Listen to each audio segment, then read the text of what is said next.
drums, pop a nigga, sit and wait for the ambulance to come. I know if you a shooter, by the way you're handling the gun. Gambling, you're done. Shells burn like candles in the sun. I'm not a fan of gun violence, nor having a strap, but get popped once, and I swear that you'll be scrambling for one. But our plans was to get funds and skate off the set, so I mixed the kush with the dro to make all my weight stretch. I'm from with a dudes rob and argue all day about who's the best MC, Saha stacks of T.I. while dodging the GBI. My bad, I love GZI, but I'm still the best to ever do it, and I ain't even put a CD out.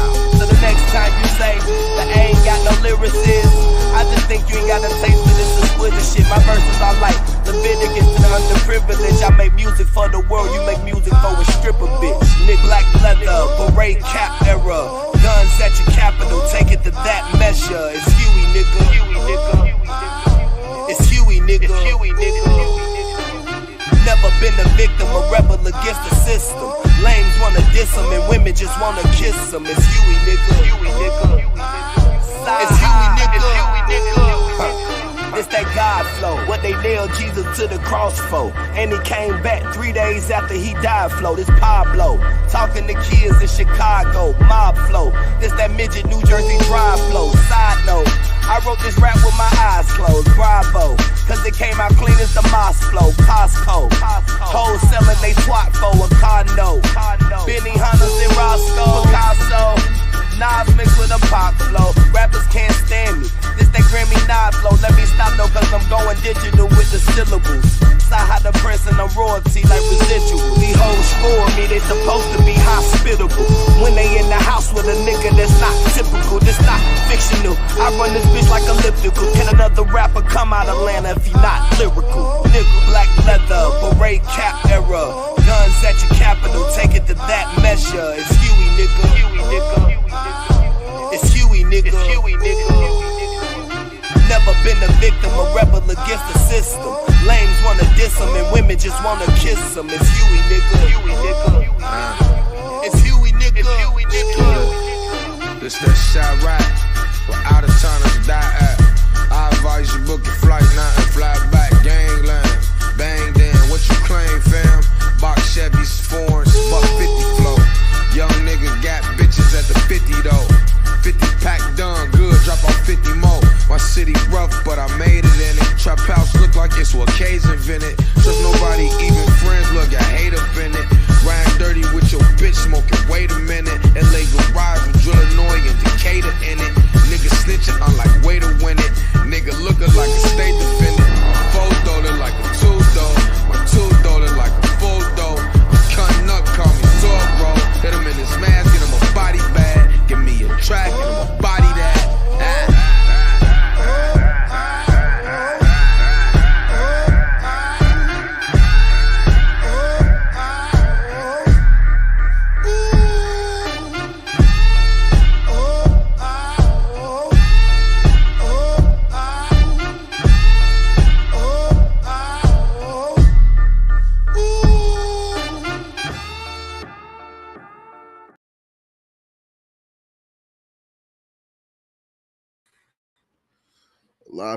Lafayette, AB.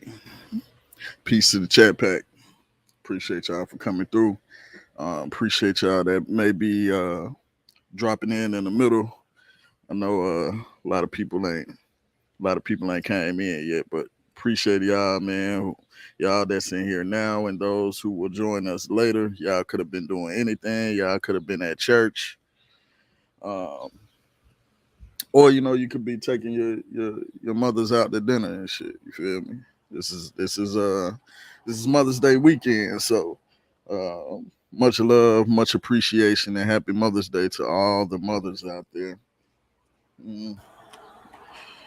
Make somebody cook you some dinner, rub your feet, and all that good stuff, man. But for those of you that were here with me last night, we went in on the replay of a discussion between Brother Sean and our former brother Chris, and the conversation was about Van Sertima in the terms of they came before Columbus, and the conversation gets rehashed. I believe this was the next day or the day after that.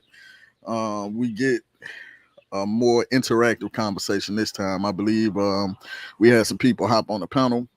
I believe if I remember correctly, but we're gonna all go back and we're gonna all find out at the same time. So I'm gonna share my screen and we're gonna get it in. Please make sure you like the show. Please make sure you share the show.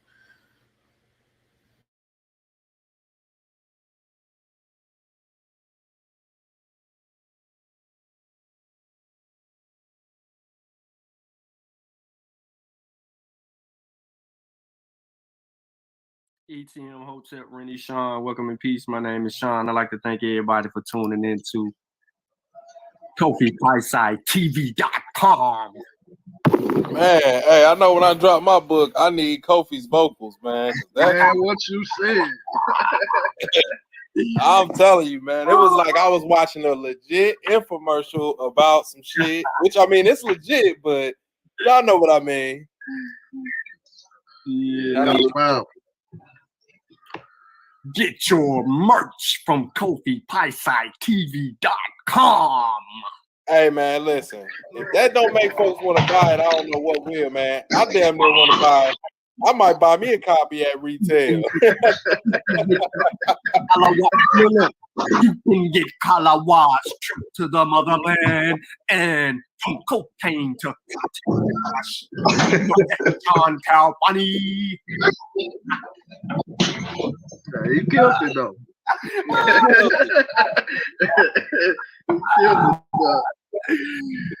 In your red John Calpani.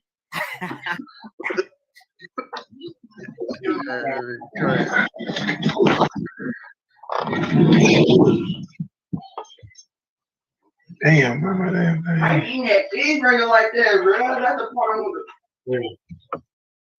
Hey, man. Before we get started, I just want to say peace to everybody in the chat. You know what I'm saying? Hope all is well.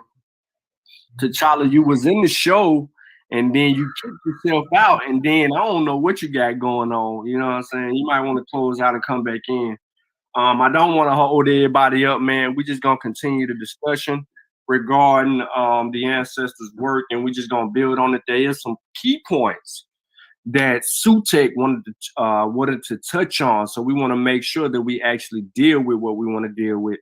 Robert Rand, peace to you, brother. I see you in volume 3, dealing with the Agbani Society by Kofi Pieside. I can't say it like Kofi, you know, gotta have a, you know what I'm saying, the echo in the background, you know what I'm saying? But yeah, like the show, share the show, tell a friend. We building, so we're gonna keep it interesting, keep it going. We're not gonna hold nobody up. We know Pseudo Killers is trying to go live soon. With whatever they got, what's going on over there. However, we got a bill that we really want to get into and some points that we want to get out. So before we yield the floor to Brother Sutek and everybody else on the panel, no. Before we even get into that, man, let me go ahead and be quiet real quick and let Kofi say something. Because Kofi been trying to say something for 4 hours and 52 minutes and 36 seconds. So go ahead, Kofi. I ain't got nothing, man, but woo! Thank you. Peace. Well, I mean, I got something in the bill. You know, I think if we touch on it, I wanted to kind of touch on it a little bit, man. But peace and Black African power. You know, ETM Hotel, Dua Aku, Dua Nechu. Same spiel, you know, Majuba Iba E Gungun, Majuba Iba E Gungun, Majuba Iba E Alakba, Majuba Iba E Alakba, E Gungun, Kiki E Gungun. We always want to give honor to the ancestors, because without the ancestors, we wouldn't be here. I'll say this and then we can move on. I'll let Sutek go. I know if we get to a certain topic, I want to kind of build on it. And we touch on that. But I just want to set the record straight again, man, for people out there, man. I keep saying the same thing. And I don't like it when people put words in our mouth, you know.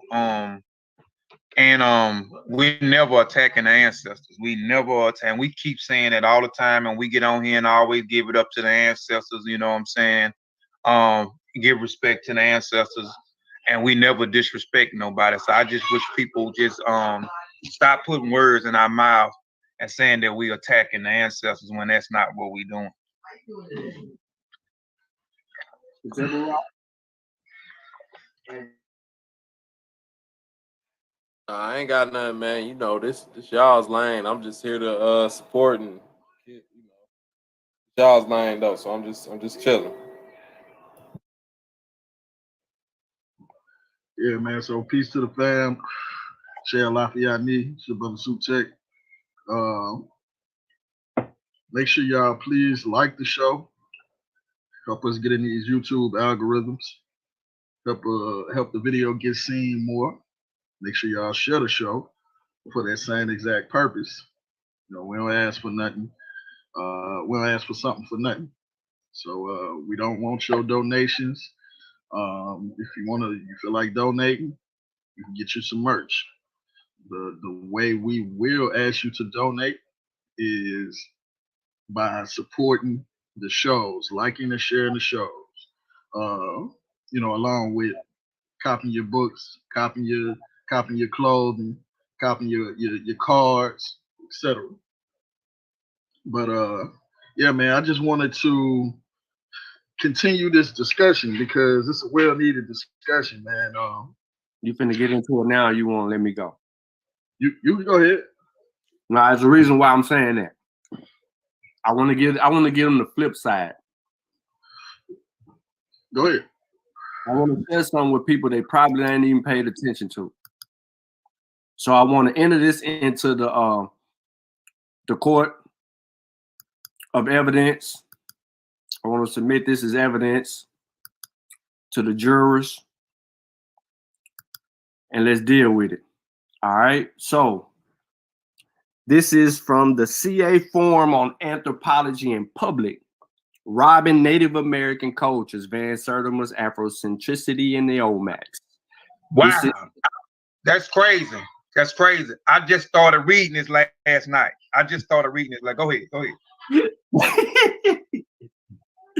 I was trying to hold out on it because it's a bunch of stuff, but I'll put on the screen for everybody so everybody can see. So I'm not gonna read the very top part of it. Well, you know what? Let me give it to you. It says in 1976, Van Sertima proposed that New World civilizations were strongly influenced by diffusion from Africa. Key word that they use there, diffusion from Africa. The first and most important contact, he argued, has been between Nubians and Olmecs. Nubians and Olmecs in 700 BC. And it was followed by other contacts from Mali in 1300 AD.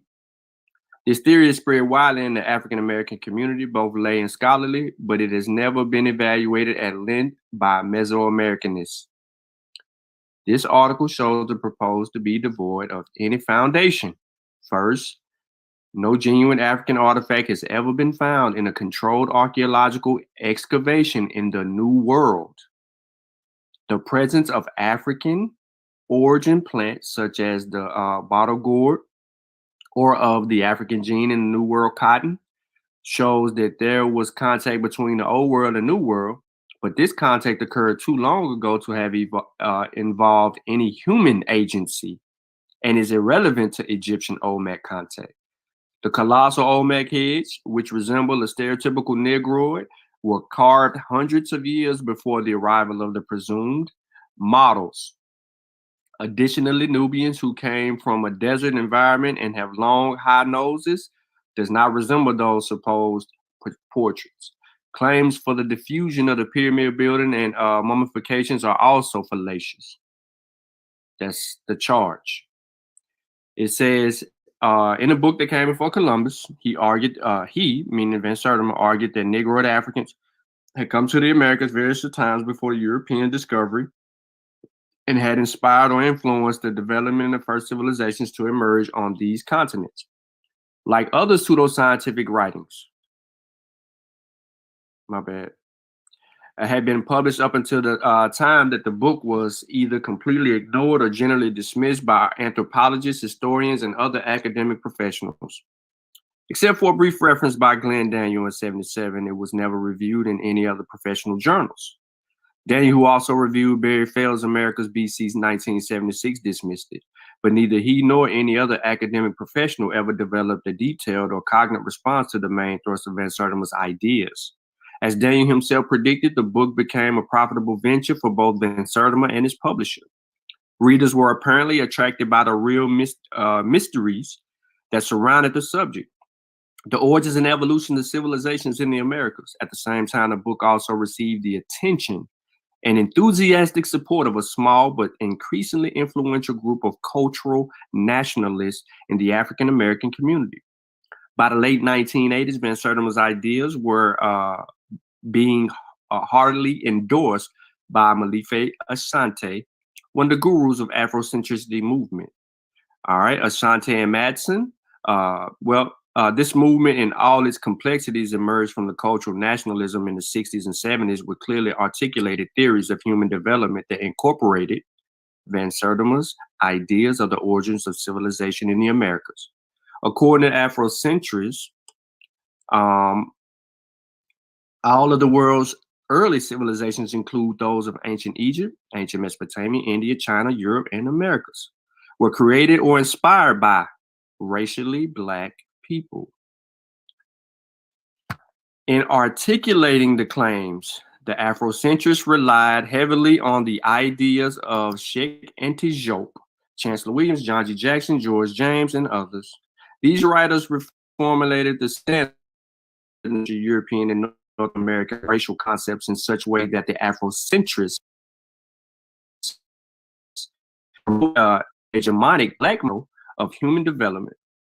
In his 1974 book, The African Origins of Civilization, Myth or Reality, Diop accepted the standard tripartite division of the human species in the Caucasoid, Negroid, and Mongoloid, and subdivided the Black race into persons with predominantly straight or wavy hair, such as Dravidians of India, and persons with predominantly curly or tightly coiled hair, such as the Igbo of Nigeria.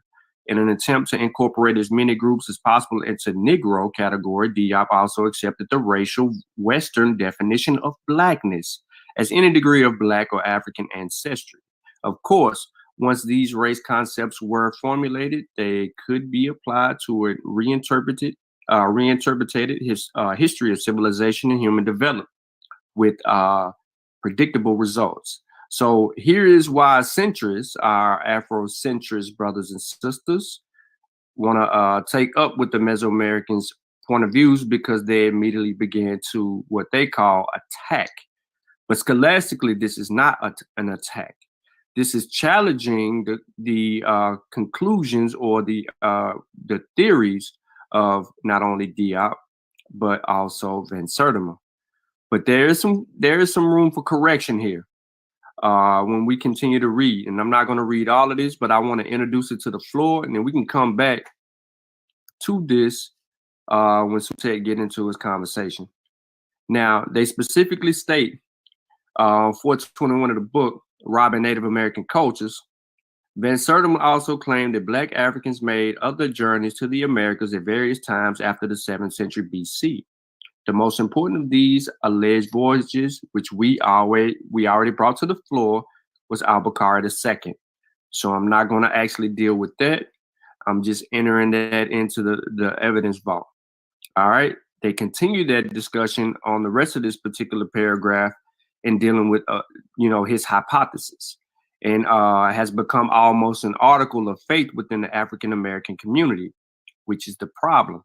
We're dealing with a hypothesis. We're arguing it as if it's a scientific theory, and it's an explanation of facts, which facts we do not have. Now it says, as Robert Sherry and Winnie Ashmore put it, archaeology has a responsibility to prevent pseudo-archaeologists from robbing humanity of the real achievements of past cultures. That's something that we have to agree with, because remember, for so long, you had Eurocentric point of views, Western ideology that was dominating the waves and telling people that we were ape-like people, that they had to come rescue us, that we had no culture, no traditions, no nothing. And then archaeology, anthropology, right, All these other sciences stood in the way and said, hold on, not so fast. Those people in Kemet were a certain people. Those people in Africa were a certain people. You didn't civilize them. They already had a rich traditions and culture. So we have to respect the fields of science because it allowed us to deal with what we needed to. And it continues to say, this essay will examine Van Sertima's claims to determine whether they had a validity of foundation and evidence that has been collected thus far by scholars in humanities and social and physical sciences. So they go on to lay out the first argument, if we want to get to it, dealing with the colossal Olmec heads.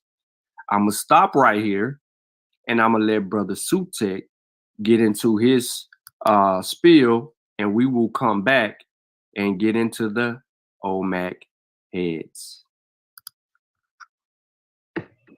Well, actually, that's the first thing that I wanted to deal with, the Olmec heads. Like, he made a hypothesis based off speculation, lookership.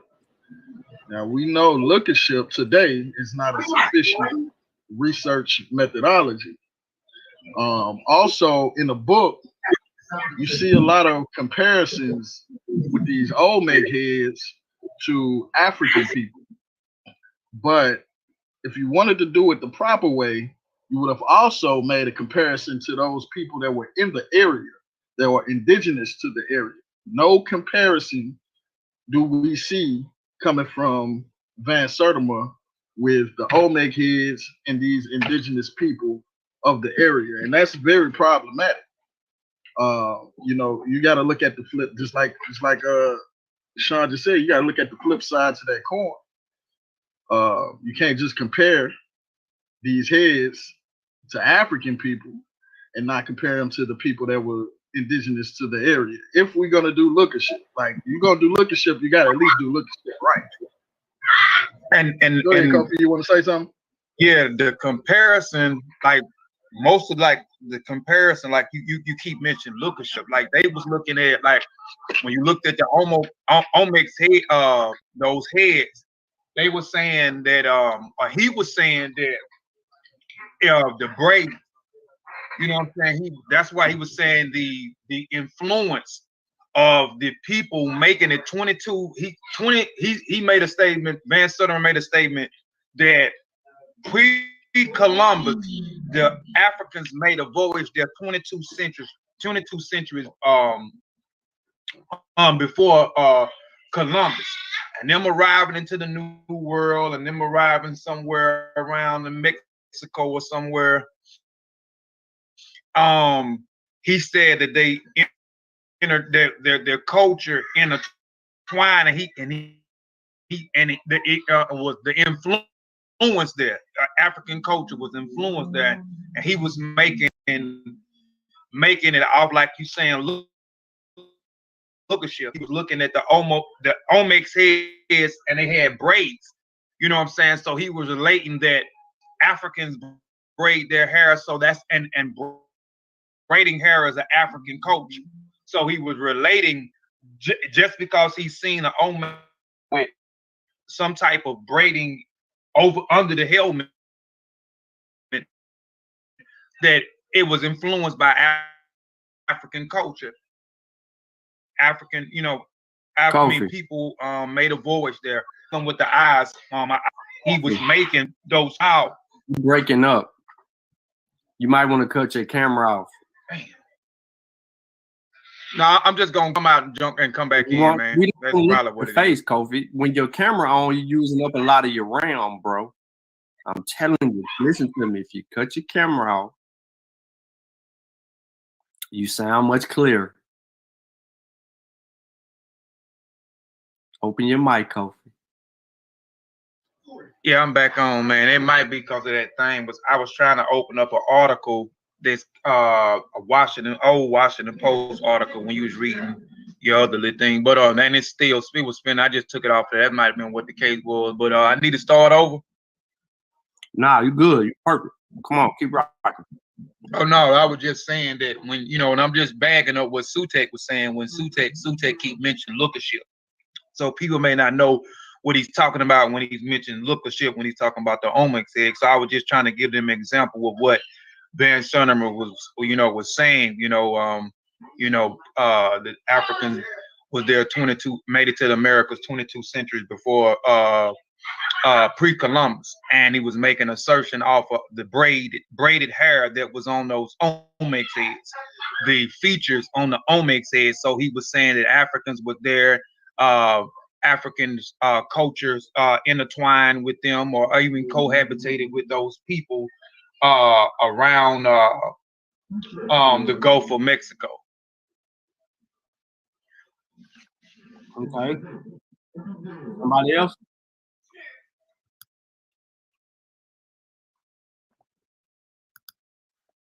T'Challa, you want to chime in? You want to say hi to everybody? Yeah, man. I guess it got tired of me logging in as an administrator. But peace to the family, and yeah, we back at it with this discussion. I just want to know what an Olmec djembe rhythm at. I just want to know. But no, peace to the chat. We appreciate y'all. I think this is a very good conversation that we having, just period. Just to understand things so that we're not participating in racism, white supremacy in terms of our actions and ideology. Right. Because that's what Europeans do. So this is a much needed lesson.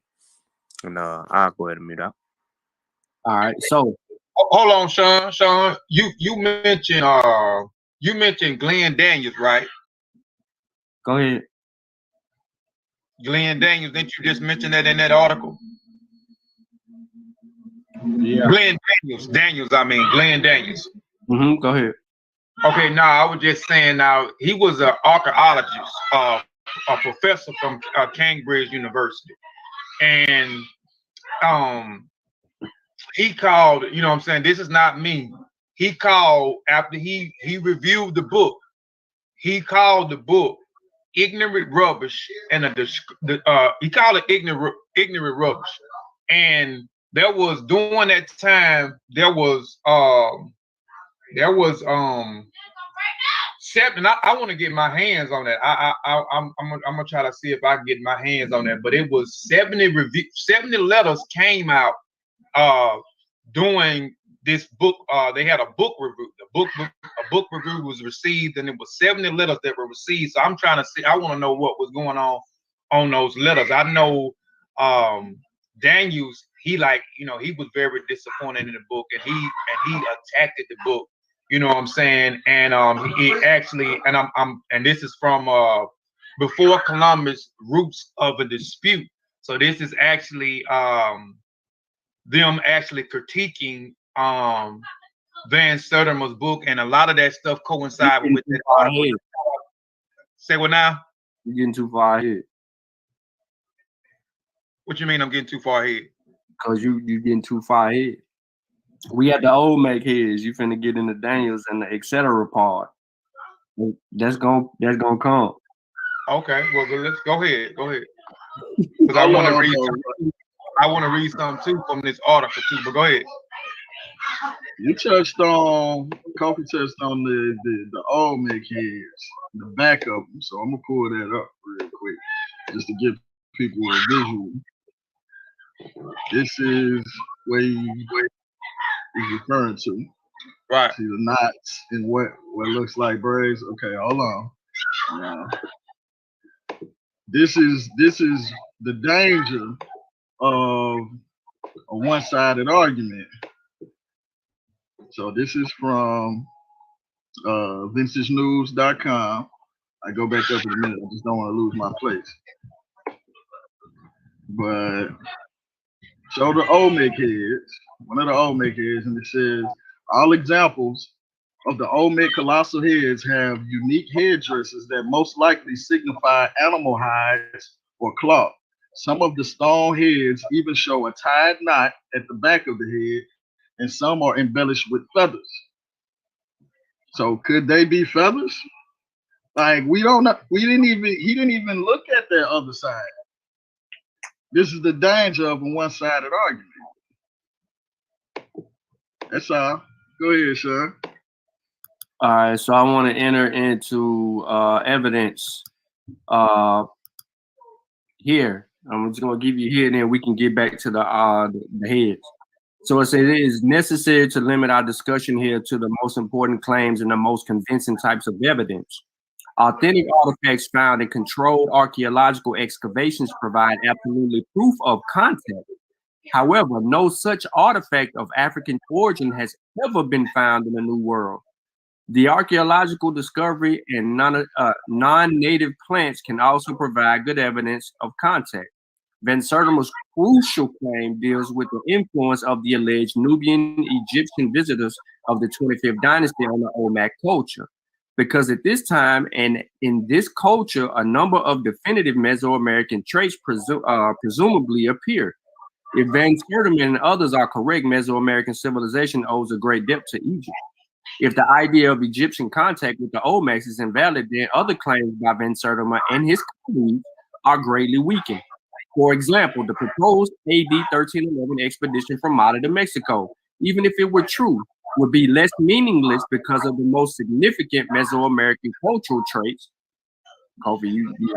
worldview, calendars, deities, etc., can clearly be shown to have been present prior to the time, and this violates a cardinal rule in the classical diffusionist argument that the diffused traits must be present in the donor culture and absent in the recipient culture prior to the presumed contact.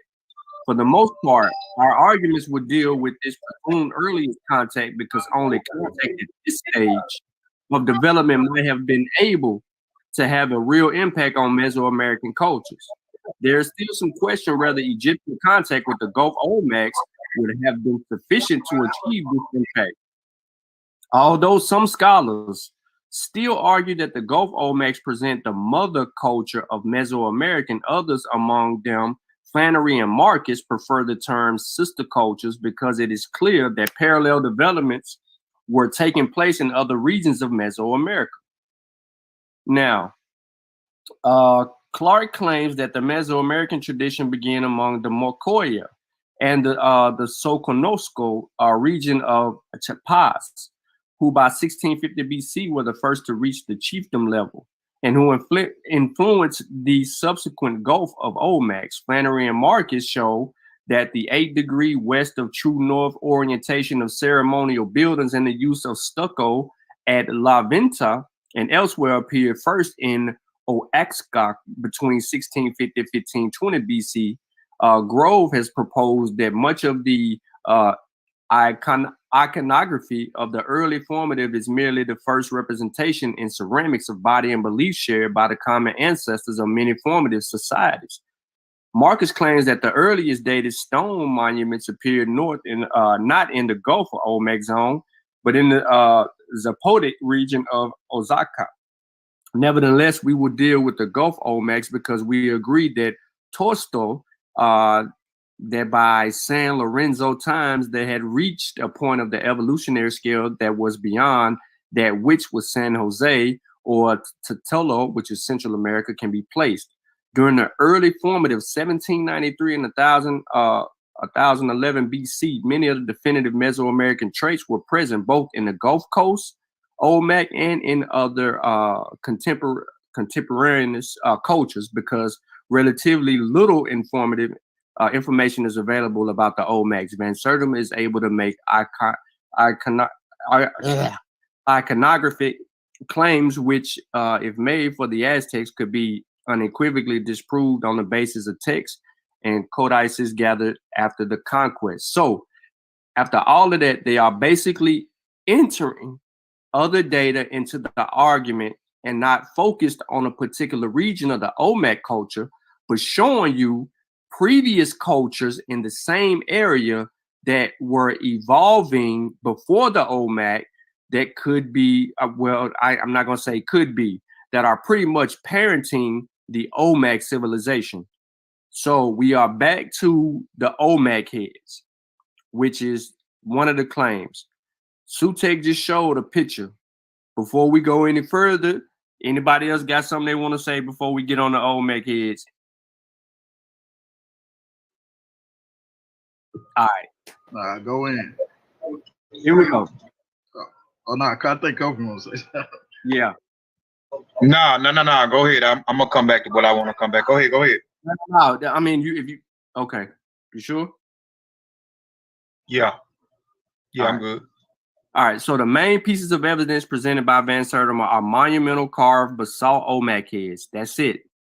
To a lay observer, it seems at first glance that these gray-black looking heads with their thick lips and flat noses must be images of Africans. This impression makes other claims appear to be supported for an obvious conclusion. However, this is a fundamental error. The people claimed by Van Sertima and other Afrocentrists to have influenced the Olmecs and to be models for the heads are Nubians or Egyptians, that is North and East Africans, whereas the slave ancestors of African Americans came primarily from tropical West Africa. They were clear to say that. Now, these groups are very different. These are Mesoamericans talking about where we come from. These groups are very different and do not look alike. Flat noses are particularly inappropriate as racial markers because the shape of the nose is primarily a function of climatic factors such as the ambient temperatures and the moisture content of the air. One of the functions of the nose is to moisten the air before it goes into the lungs. Now, when we're dealing with evolution, we see this because when people leave out of Africa and go into these other zones, climatical zones, they begin to adapt and mutate. So this is where this nose thing is prevalent here. One of the functions of the nose is to moisten the air before it goes into the lungs. In areas where the air is very dry, such as deserts, a large mucus area is required to moisten inspired air. And this necessitates a longer and narrow nose. Both the Olmecs and the West African ancestors of African Americans have short, flat noses because they lived in wet, tropical areas. Nubians and Egyptians have longer, thinner noses because they have lived in a desert. Comparison of figures 1, 2, and figures 3 and 5, as you can see on the screen, ladies and gentlemen, reveals that although these two groups differ in the shape of the nose and the lips, both are what he uses big word right here, dilotocophalic and prognathous. Most of the colossal Olmec heads are not. Only 3 of the 16 Olmec heads show a degree of prognathism.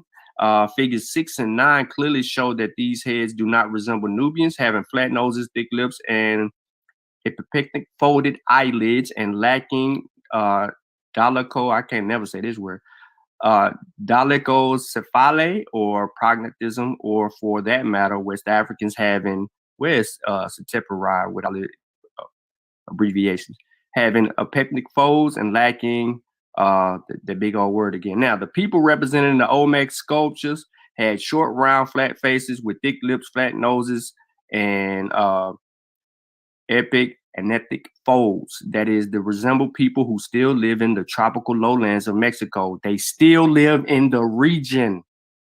Van Sertima places great emphasis on the tres zapitos heads, two heads, because it has 7 braids dangling from, let's get back, Sute, get your picture ready.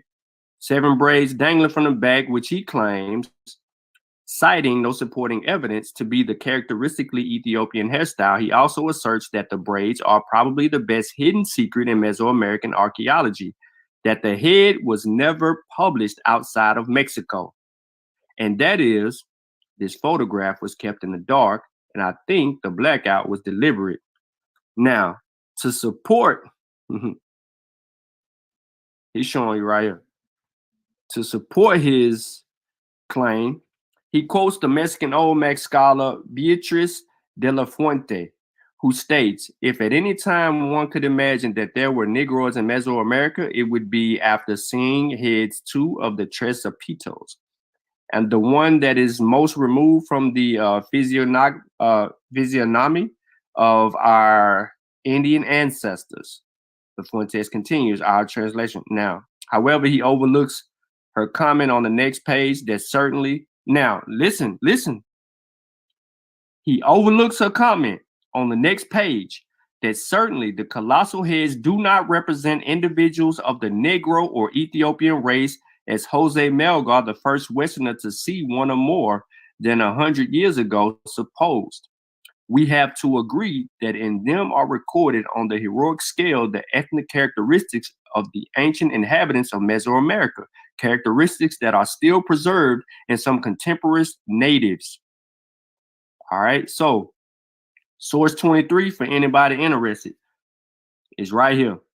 It says, Sermente las sabas colosos no represente individuos de la raza negra or etiópica, como de, is written in a language, por suspo, has más de 100 hemos engo José Melgar, primer hombre del mundo occidental, que tuvo la oportunidad de ver uno, que más de convir cuas ellos están plasmados a escala, yeah, I sound like I know what the hell I'm talking about. Heroico, Damn, son. todos étnicos propios del antiguo. Yeah, man, you need to let T'Challa go ahead and handle this.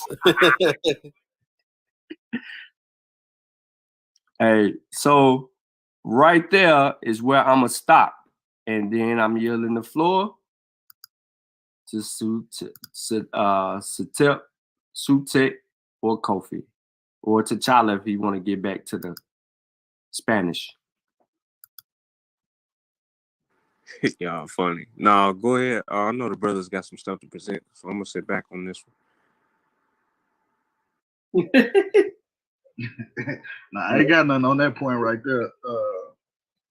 Go ahead, Kofi.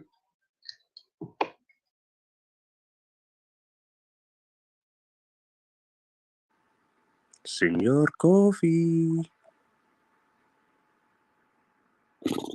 Yeah, give me a minute. Go ahead, Sutek. I'm doing something, man. I'm gonna come back to the computer in a minute.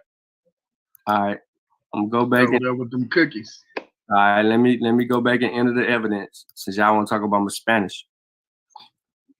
All right, so the archaeological evidence. So some Olmec heads are dark, not because they represent black people, but because they were made of dark stone. All right. Now, if Luckett is correct and the Olmecs associate volcanoes with rain and fertility, listen to this, because this is why if we're gonna make some claims, we got to get into these people culture. If Luckett is correct and the Olmecs associate volcanoes with rain and fertility, then volcanic rocks, basalt, jade, and serpentine would have had symbolic importance and would have been appropriate for important sculptures. These heads represent an enormous amount of work, having been transported from quarries as much as 70 kilometers away without the use of wheels or beast of burden, and then carved with stone tools, bronze, and iron being unknown. The implications that Afrocentrists draw from this is that the Egyptian civilization was superior, that the Olmecs regarded its black representatives almost as gods, and dropped whatever they were doing to devote enormous effort over many years to quarrying, transporting, and carving the likes. Let me get this. My bad, y'all. Chat. The likeness. Now, Van Sertima's description of the contact between the Nubian Egyptians and the Olmecs makes it appear as if the Olmec civilization arose suddenly after the period in question. However, the civilization of the Olmecs had a long period of gestation in situ. San Lorenzo was occupied from the beginning of the formative 1793 BC, and La Venta was occupied from 1658 BC onward. San Lorenzo flourished from 1428 to 1011 BC, a period characterized by three-dimensional monumental sculptures, including the colossal heads. There was also a San Lorenzo phase of La Venta, 1150 to 800 BC, during which monumental sculptures were produced. La Venta rose to prominence during the middle formative 905 to 400 BC, a period characterized by low relief sculptures. Although the exact dating of the colossal heads is a complex matter, they pose a serious chronological problem for Van Sertima's hypothesis. To date, 17 heads have been found, 10 in San Lorenzo, 4 in La Venta, 2 in Tres Zapitos, and 1 in Cobata. Now, the majority of the heads in San Lorenzo were found in a raven where they were deposited by erosion, have no clear stratigraphic association, and were dated by iconographic cross ties. However, 16 of other monuments had stratigraphic associations, placing them in the final stages of the San Lorenzo B phase. And therefore, Coe and Deal and Stryver concluded that these heads cannot be younger than 1011 BC. However, San Lorenzo heads 6, 7, and 8 have originally placements, and Cyphers has radiocarbon dated the undisturbed context of head 7 and it to be older than 1011 BC. She concludes, on the basis of the uniformity of sculpting technique and the style of all these heads fall within the early formative. Now, a number of Olmec heads may be even older than they seem. Porter has good evidence that many were made by recarving massive thrones and speculates that a ruler's throne was carved into his image after his death. The excavators of La Venta also considered the heads to be belong to the early formative, that is earlier than 1011 BC. Although this cannot be proven because they were relocated to a middle formative context, Lowe states that the many Olmec specialists consider most of all the colossal heads to be at San Lorenzo, La Venta, Tres Zapitos, Cobota. Now, to have been made in the early formative. Now, De La Fuente speaks of a point that everyone who has dealt with the problem agrees on. All the heads were carved during a relatively short period that varies between 100 and at the most 2,000 years. Because it is impossible to date all the heads unequivocally, one cannot prove that the San Lorenzo, La Venta, and Tres Zapitos heads were contemporaneous. They might have been sequential, and carving might have extended into the middle formative. However, cipher definitive dating of San Lorenzo head 7 proves that Negroid-looking heads were being carved, mutilated, and buried between 1428 1011 BC. That is prior to 1200 BC and centuries before the alleged arrival of Van Sertima's Nubian voyagers. All right, so that is a key point here. So we have a date. We have many of these archaeologists and on excavations, trying to date the heads, but unequivocally can come up with an accurate date. So they gave it between 100 and then, like let's just say 1,000 years ago. But they're saying that the majority of these heads were buried between 1428 and 1011 BC. The majority. So that's prior to Van Sertima's voyage claim. He continues because they attacked Van Sertima, but I'm going to stop right here in case the brothers got something they want to add on, and Kofi might be ready to build. Yeah, let me pull this up, man. Now you want to talk. Go ahead, brother. Yeah, I was hold on. Damn, let me go back over here. I had to swap laptops too, man. Mac never fails me. Let me go over here. Share my screen. I'm just gonna share a few of things, man, from this. It's an old article. Am I sharing my screen? Yep. Okay. All right, let me see where I want to start it, man. Let me see. I'll start right here. I could start at the bottom, but I'm gonna start right here. Van Sertima. Van Sertima, 42 Saturday, concluding the day of the third annual Black Writing Conference sponsored by Howard University, said the previous original thoughts who would will letters expose Daniel as a man, if not even honest, to battle with the ideals of his content, but tried to drown out the sea vituperation, I guess that's what it says, and abuse. The professor said that he was intrigued but skeptical when he first encountered the ideal of ancient Africans' contact with the Americas. I feel like a man who had come upon a dozen of clues of sensational murders, but did not feel too confident. Go ahead.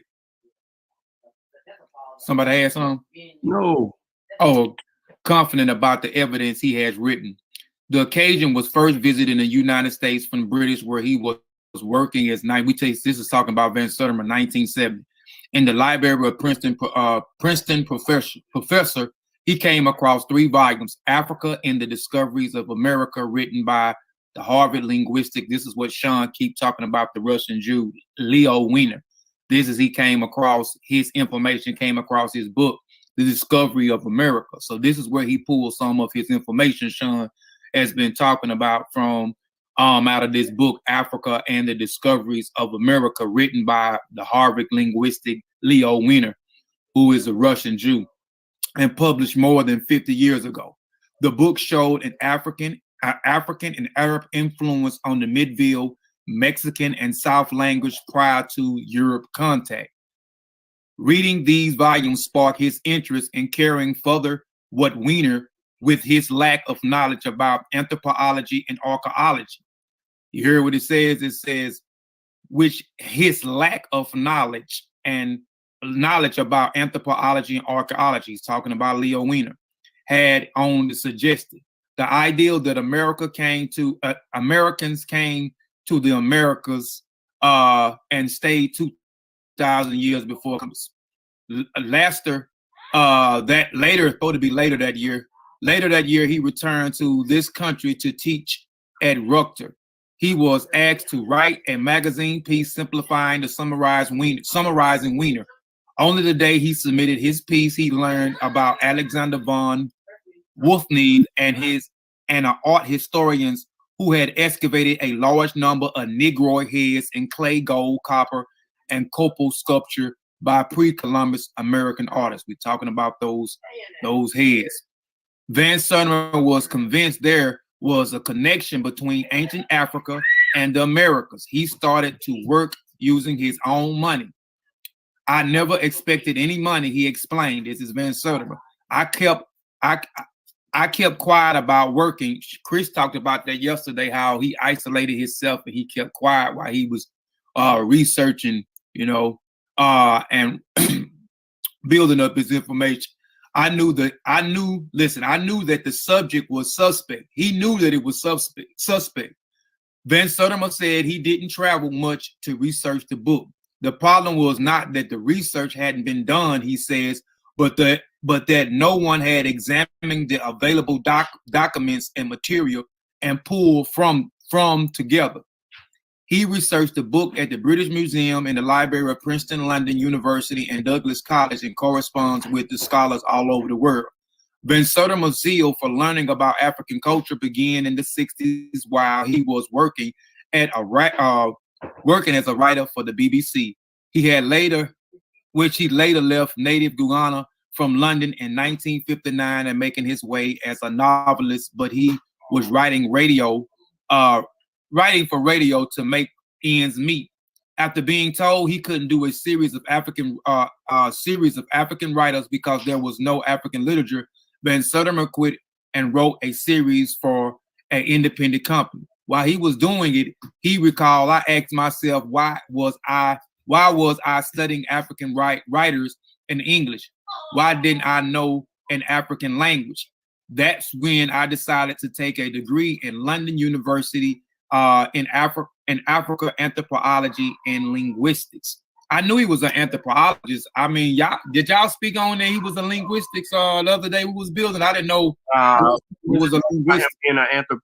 We talked about him being an anthropologist, and he relied on someone else's linguistic work regarding the comparisons between what would be African languages and Mesoamerican languages.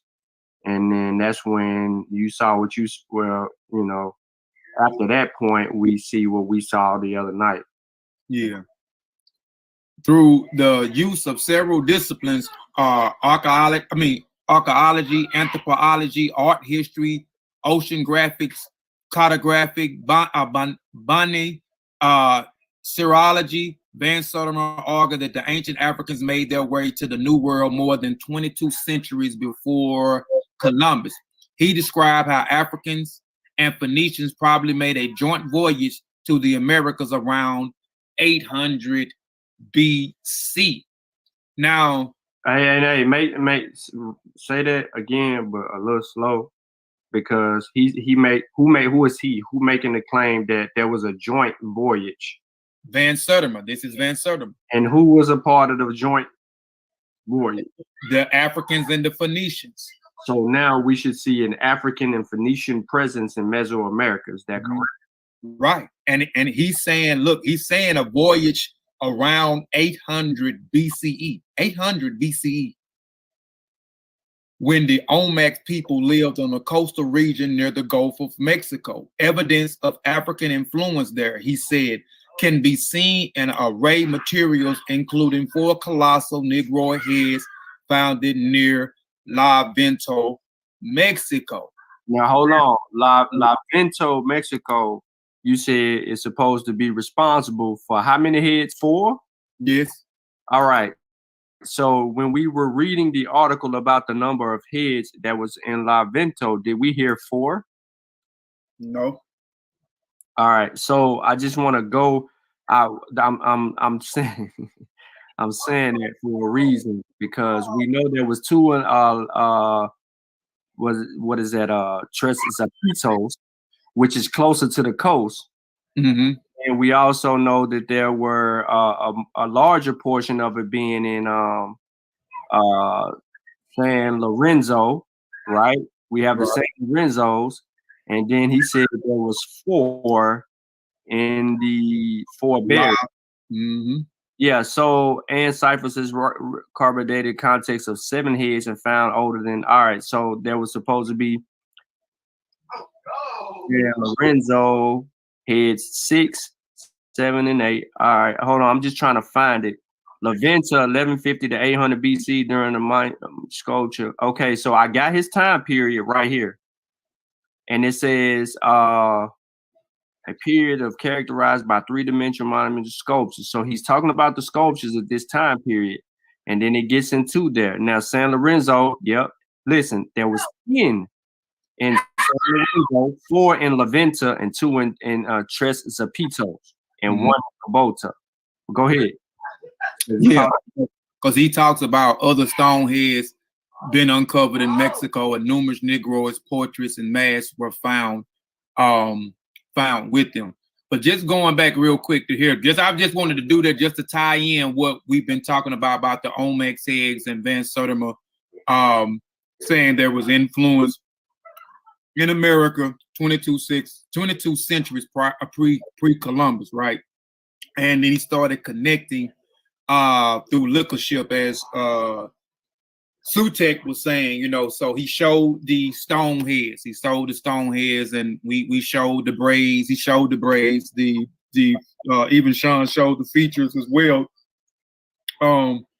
Saying in the influence in that area. But just going back right here, where he says around 800 BC, and I know we talked about this before, but this just it's real important. 800 BCE, and we know that Van Sertima and y'all and I don't know if y'all still want to talk about it, but just mention it. Where did he get his information from, far as people making their voyage around this time? Because it's the same round, and this around the same time that Al-Bukhari II supposed to have been leaving and going to the Americas, because this is where not in no 800 BC. So what time period that was? That was in 1300 AD. Yeah, that was in 1200s. Oh, really? Yeah. Wow. Because I could have swore reading, like I said, it's been a minute since I read his book, and I could have swore he was making trying to make prove his. Hold on, let's do this.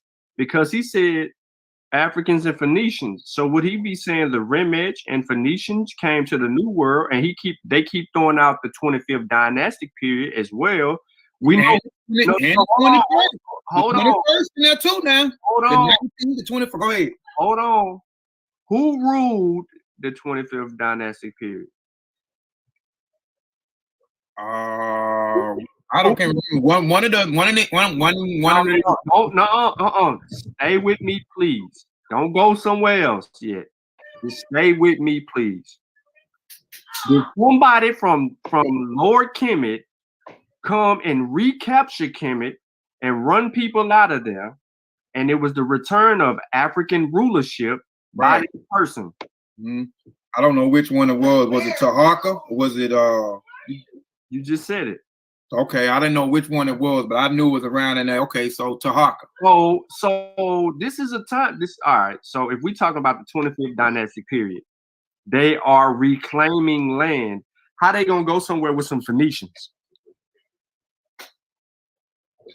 If they're in the middle of a war, we don't know what part of the war they in or anything like that. We know that there was some stuff going on during that dynastic period because somebody had took over from the south. Mm-hmm. It's not about say Bianchi. But who's not the 25th. You had white people there before the 25th, and then we had the boy come in and take it back. What's the Moorish brother name from Baltimore that be messing with Unc all the time? What's his name? Taharka. That's you talking about Taharka. Exactly. So that's just to put the rest of the spin on that we were in a period where Taharka is ruling, it is reclaiming the land. So we have to deal with that from that perspective. But where you at in your article? Let me let you finish your bill. Oh no, I ain't want to go read the whole thing, but I just wanted to try to start at that point because we keep talking about the Olmec says on how we get to the Olmec says and just what I would just I wanted to highlight that period too, 800 BCE, and the reason why I'm highlighting that, I think it's something that we need to. It's something that we already done, specifically with you, Sean, far as the technology. There was the technology for them to set sail across the Atlantic Ocean. The Portuguese didn't come up with that technology till when, Sean? The 14th century, the 15th century? 15th century. Okay, so that's what I'm saying. So how were we able to get across the ocean? Because I mean, they can't do. I know he mentioned about the wind and the currency. And it slingshot them from east to west. Some kind of. I can't remember exactly how it was. They was talking about according to the winds and the ocean waves. The currents. Yeah, the currents are to push you from east to west. So I'm saying there was no technology at that time in order to set sail across the Atlantic Ocean in the 1800s to get to the supposedly New World.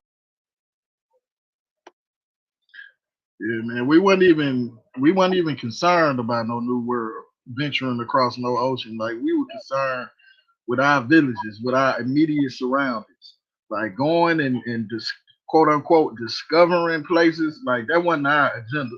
So we ain't really need no maritime expedition. We had no need for that. Hey, I want to put this in the context because Ramesses comes up. So you got people claiming that Ramesses, Ramesses. Then you got, what I'm saying, during the period of Taharka, you got people claiming that. So there's the claims, Ramesses and Taharka. So what I can't remember. Hold on, because he says specifically Phoenicians, Africans, and Phoenicians. So what Phoenician technology do we have to prove that they were actually even shipbuilders?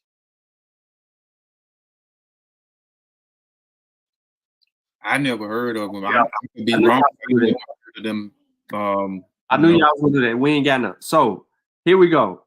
Van Sertima postulated crew included Phoenicians because of their selling expertise. This is why I say that. Here you go. Their selling expertise. But the Phoenicians never left the Mediterranean because he had identified a carved portrait of a Phoenician merchant captain on a stela at La Venta. Then that's why we get the Venetian claim right here. Okay. Unfortunately, this Phoenician could not have been a shipmate of the Nubians in 1200 or 700 BC because sculpted stela were produced during the middle formative period. What page you on, man? So I can keep up with where you're. What page? I'm on 427, but 9 in the article. Okay. All right. Wait. So unfortunately, this Phoenician could not have been a shipmate of the Nubians. Right? You got that clear. And it says formative period several hundred years later than the colossal heads. All right. So I'm gonna make that clear. I'm gonna say it one more time. Unfortunately, this Phoenician could not have been a shipmate of the Nubians because sculpted stela were produced during the middle formative period, several hundred years later than the colossal heads. So there's a discrepancy with the archaeological evidence. Now, in addition to seeing Negro or trace of the Olmec stones, Van Sertima tries to establish parallels between the pyramid complexes of the Nile Valley and the mounds of the platform structures of La Venta. Remember I said yesterday about the mounds? All right. Now, references are made to the north-south orientation pyramids, to the step pyramids, to the astronomical alignment, to the dual function of the pyramids as both tomb and temple, to a system of drains, moats, and sacred pools, to the complex of the walls, which surrounded the ceremonial presets, and to the fact that the Olmec pyramid complexes appeared for the first time during the alleged contact period. Now, in a drawing, these parallels were influenced by Egyptians and Nubian architecture, but the evidence from the archaeological sites themselves fails to support this assertion in several important ways. We got examples. For example, large pyramids were not being built in Egypt or in Nubia at the time of the 13th century BC. Can we agree to that? Mm-hmm. All right. The great age of the pyramid building had ended much earlier. The last step pyramid was built 2680 BC, and the last large regular pyramid was Khnefers, which was at 1700 BC. In 1200 BC, the Egyptians either buried their dead in secret, as was the case with all the pharaohs of this period, or constructed small tombs that might incorporate small pointed pyramids into their overall design. All of these tombs, such as those at the Deir el Medina, were quite small, and none of them were more than about 20 feet in height. All right. Now, the evidence for Van Sertima's other presumed contact period in the late 8th and 7th century BC is likewise problematical or non-existent. The Egyptians continued to bury their dead in secret or constructed the same kinds of diminutive tombs with small pointed pyramids that they had built in the 13th century BC. And Nubia pyramids were built for the first time at El Kuru in 751. But these structures were also quite small and bore no resemblance to the rectangular, oval, or conical mounds or platform structures built by the Olmecs. Like their Egyptian counterparts at the same period, the Nubian pyramids were generally tall and pointed, with an average slope of 60 degrees, 70 degrees, and average base of 30 to 40 square feet. The Nubian pyramids were also mortuary temples, which face southeast, in contradiction to Van Sertima's claim that all such structures had north-south orientation. So I'm gonna leave that right there because he's gonna get right back into the diffusionist argument, because this is basically the platform that they lay out. They continue with the pyramids on that, and we go to the next page and deal with the paragraph above. Before we go, Sutek, you got something? No, not right now. I'll keep going. Okay, you're on your medication. I got you.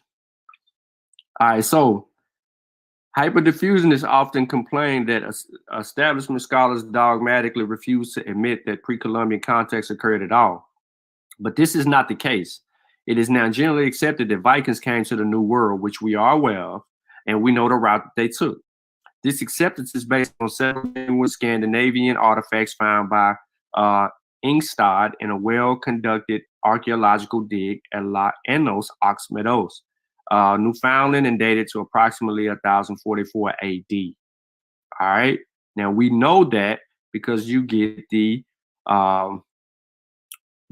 people arguing that want to be Aboriginals. You get them arguing that, you know, Vikings actually traveled, and they actually did. They stayed far north where the waters was less shallow, and they were very cold and where they went, and they roamed in their areas. We know that, so we're not going to refute that. This ain't about the Vikings, so we don't care.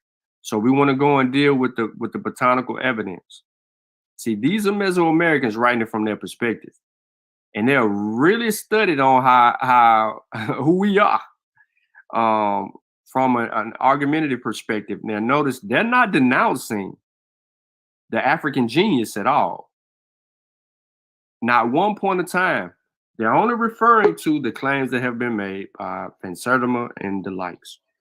Now, if no genuine artifacts are found, the next most credible evidence for context between peoples are plants. But as in all these diffusionist arguments, the temporal sequence must be correct. The plant in question must be shown to have been used or domesticated earlier than the proposed place of origin than in the proposed destination. This is not the case for African plants. All right.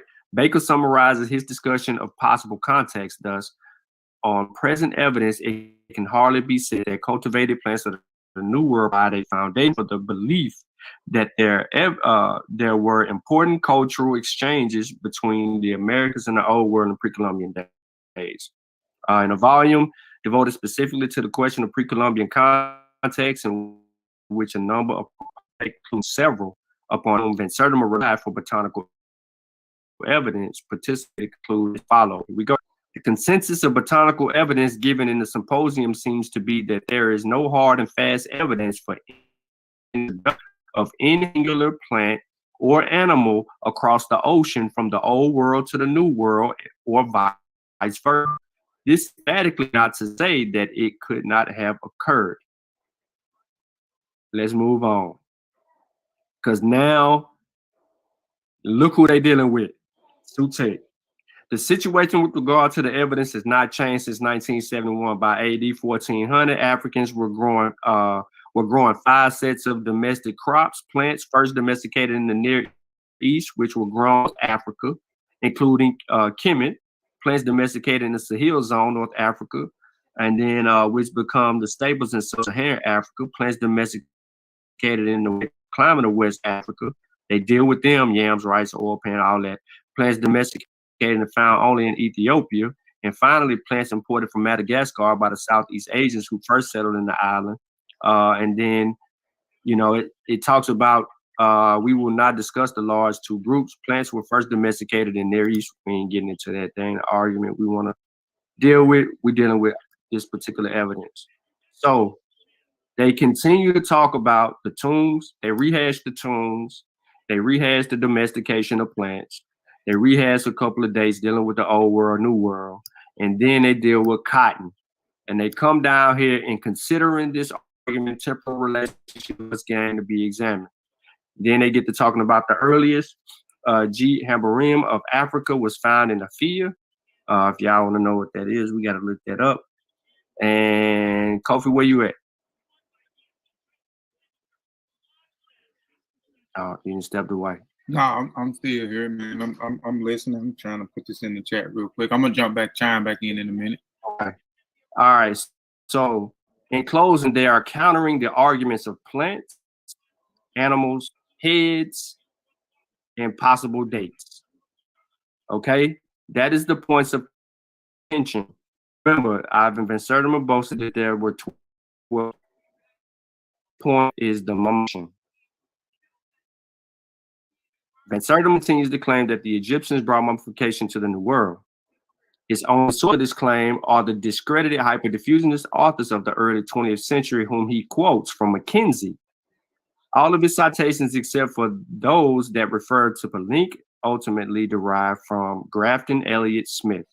a prolific hyperdiffusionist who believed that all civilizations derived from Egypt, or his disciples W.J. Perry. Elliot Smith proposed that this Paleolithic culture had first spread to Asia and was taken from there to America. The diffusion of mummification from Egypt to the rest of the world was central to his thesis. This thesis was thoroughly demolished in 1928 by Roland B. Dixon, the building of cultures. He says a problem that Van Sertima ignores. Citing no original sources, Van Sertima claims, we have indisputable proof of Mexican mummification. One of the best examples is the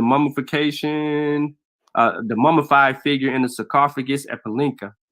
3 features of the Palenque burial indicates that the Egyptian influence: the jade mask of the face of the dead, the fact of mummification itself, and the flared base of the sarcophagus. Egyptians made sarcophagi with a flared base to enable them to stand it up because their burials were vertical. The Mexicans, like Nubians, buried the horizontal position, yet the Palenque flared base is retained. Although it serves no function, the retention of such non-functional element is among the clearest indication of an influence. A barred artifact often goes through an initial period of slavish imitation before it is restructured to suit local needs. That's a bold claim. Bold. Wait, did they say it serves no function?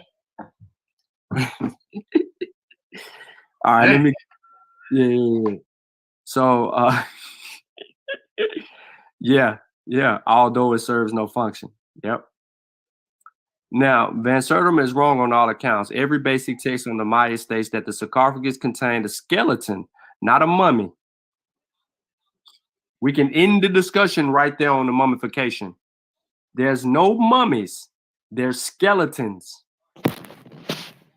You crack open anything regarding that burial sites, it's a skeleton. All right? For the record. From this or any other picture of the open sarcophagus, one can also verify that the flared base is in fact a widening of the open interior of the slab, not the bottom of the sarcophagus of the Slavic imitation of an Egyptian prototype. Van Sertima's claim to be true, it would have required Mesoamerican to imitate the Egyptians from 800 BC until 683 AD. That's 1,500 years, ladies and gentlemen, without any evidence of intervening culture transmitting any trait. So again, for the Mesoamericans to imitate the Egyptians, it would have took a period of 1,500 years. Do you think 1,500 years that can we fathom? We can't even fathom 150 years. We're struggling with our identity in America right now as African Americans, which we have people struggling with identity.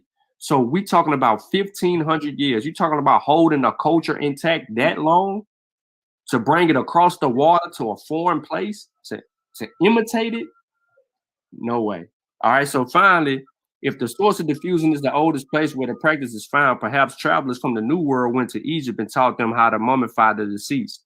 The oldest mummies in the world are those associated with the Chinchorro culture of Chile, 1995A. The oldest mummy there is dated around 5050. Give or take, plus or minus 135 BC. Now, this is 2,000 to 3,000 years earlier than in Egypt, where artificial preservation of corpses began in the Old Kingdom.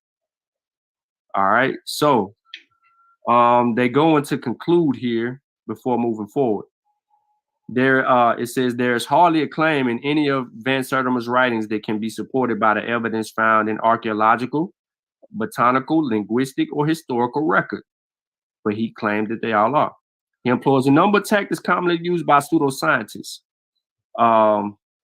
including the almost exclusive use of outdated secondary sources and a reliance on the pseudoscientific writing of others, which he did. One finds very few references to primary sources, to archaeological site reports, or to up-to-date publications by scholars who have actually done original research or who have dug in the field. One might get the impression that there been no research in Mesoamerica since 1920. He claims linguistics and cultural influences between peoples and cultures that existed thousands of years apart without any evidence of intermediate transmitting culture. Chronologies and sequences are completely disregarded. For example, the use of purple in Mixtec codices of the 15th century AD is said to prove that the Egyptians brought Tyran purple to the Olmecs in 800 BC. The chronology offered produces contradictions to the arguments he advances. If Egyptians contacted the Olmecs around 1200 BC in accordance to the Gersor chronology and with the carvings of the colossal heads, there's a problem with the claiming that the pyramids were imported, since none had been built in Egypt for years. If instead the time of contact is said to be 700 BC in agreement with the renewal of the pyramid building in Nubia, there's a problem with the colossal portrait heads having been carved hundreds of years prior to the supposed contact. Van Sertima uses photographs to support racial stereotypes in portrayal in sculpture heads and in other types of figurative art, and his work substitutes assertions and scenarios for evidence. So, before I even read the last paragraph, I want to sum up basically what's going on here. Before his 700 or 800 BC claim, the Olmec heads was already being in play. They were already building pyramids. They knew none of these particular people. You know, they pyramid building began a lot later than ancient Kemets, and that's kind of crazy. And the mummification scenario. So, in closing, it says, for the most part, the Afrocentrists and the other cultural nationalists have heartily endorsed Van Sertima's thesis despite its obvious weaknesses in methodology and evidence. This is the problem that I actually have, was the methodology.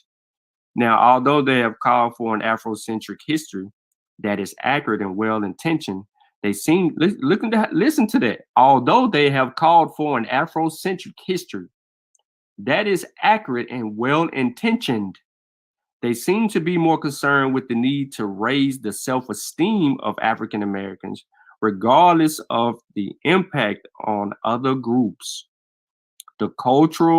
Now, by endorsing Van Sertima's writings, the Afrocentrists and cultural nationalists have accepted a hegemonic and racialist view of pre-Columbian America that is completely lacking in historical accuracy.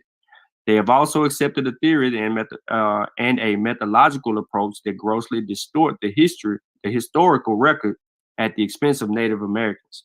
Despite achievement protestations to the contrary, Van Sertima has in effect trampled on the self-respect of self-esteem of Native Americans by minimizing their role as actors in their own history, denigrating their cultures, and usurping their contributions to the development of the New World civilizations.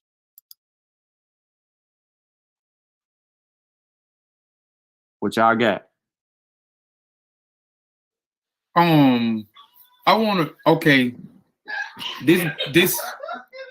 His book, all his claims that he made in the book, this was his thesis. This was his hypothesis and his thesis. I want to read this. Thesis, for people that may not know what the thesis is. It's a statement or a theory that puts forward as a premise to maintain or prove. So he put a thesis together, right? So we're going back to validate his thesis to prove, and this is just his hypothesis. He could be wrong in his hypothesis and his thesis, or he can be right. So we're going back and we're combing through the information. So, and I'm saying this to say that I believe that he wanted us to go back and go through his work. You know what I'm saying? Because he put forth the hypothesis, he put forth a thesis. He did the best that he could, you know, at that time. And then this is just my opinion. I'm thinking even with him putting together his hypothesis and his thesis, even when we go back to the UNESCO conference, and we know why Diop and others, Bang and them did what they had to do for as proving that Egypt was a black land. You know, people lived in North Africa? How can they be in East Africa, South Africa, Central Africa, but you say white people resides in Egypt? So they put together something to prove, you know, and even though they may have been wrong, they was fighting. I mean, on certain areas they was wrong. They was fighting against Euro academia. And I believe that the same thing is something that you just read and something that Van Sertima said. I think even with his hypotheses, he knew that somebody could, you know, we could come back and maybe comb through his information, or he may be wrong. Because even when I read earlier, when he was talking about, he said some of the information that he was researching was suspect. Hey, y'all calm down enough. It's so loud. But he says right here, but Van Sertima says, many people feel a certain kind of happiness when they read my book, a certain kind of shadow lift. The psyches of blacks is raised. No man who believes his history begins with slavery can be can be a healthy man.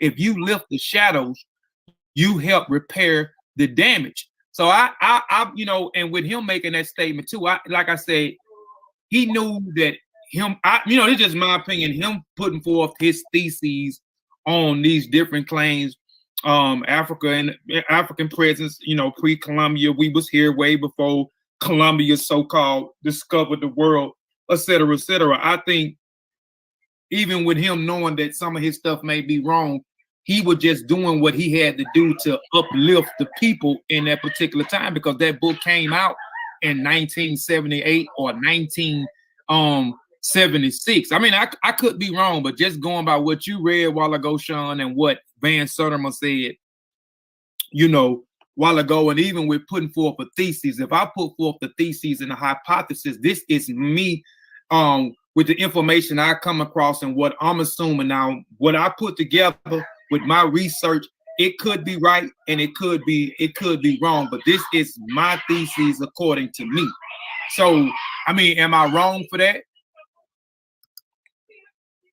I mean, when you put forth, you gotta when you put forth a thesis, you have to argue your research. Your research has to be argued from a point of view with substantial evidence, empirical evidence. See, with science, you gotta have empirical evidence.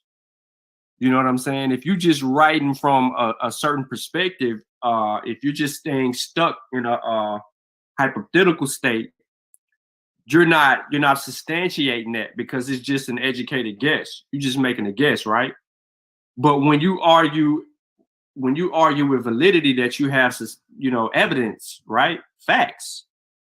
He didn't say empirical. He just said facts. Well, whose facts do you have? These are facts that he came to a conclusion on his own. Nobody else came to this conclusion. He came to this conclusion by himself, because he told you what he did. I would lock myself in a room and just work by myself. Right. Isolate, right. Isolate myself. Mm-hmm. So when you're isolating yourself, right? Like, I'm isolating myself during literature review. But when I start pinning things and then throwing it out there, I start putting stuff in the air to see how people gonna take to it. And then if I see how people challenging it, and then if I don't have the sources, or if I didn't cross-reference my sources that I got and buy those extra books, then I wasn't doing my job wholeheartedly. He totally dismissed Mesoamerican archaeologists, paleontologists, anthropologists, with him being an anthropologist. How could you dismiss these people from the whole thing? Now, black people, I'm talking to you right now. How did you feel when they wrote you out of history? When you figured out that you had a history beyond being a damn slave? When you first came into that information of what we call consciousness or woke, you was frustrated. Pissed, mad, angry. I know I was. I was ready to do something. Everybody goes through the trial and error phase. This is what makes SETI so popular among people, because he's fiery and he's like a drill sergeant, and he's speaking to that emotion that you have when you first come into the fact that you like the Bible, the hell with the Bible. Man, I was somebody before all of this. Where my culture at? Where my traditions at? I'm bigger than this. That frustration that you have. Imagine how the Mesoamericans feel, because we have someone that's literally trying to write them out of their own history and say we influenced it or created it or helped establish it. So we're taking away from the creative genius of other people. We're doing the same thing. This book is doing the same thing that Eurocentrists, Western Eurocentrists, and others have done to us from the beginning. And we don't even cross-reference it. We take it as law. And then when we go and scrutinize the work to give it validity of justification as well worth it to defend it, or to dismiss it because it has too many discrepancies, people take, what I want to call it, people take offense. Man, it's the Hermetic hypothesis in reverse. Facts.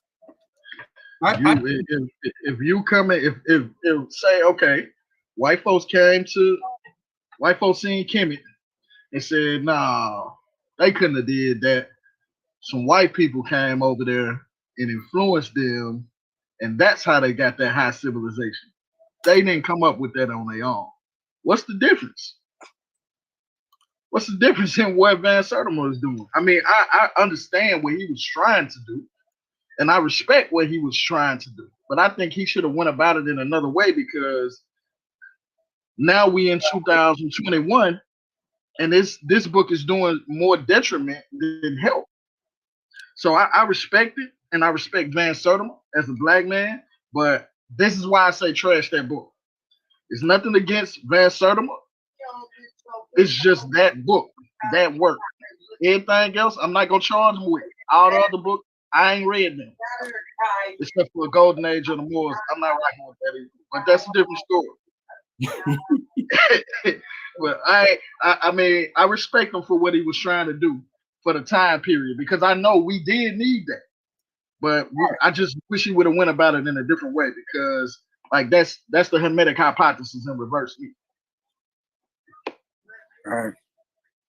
I ain't look at it like that, but you're right. You're right. But Julanda, she said black people rule the world.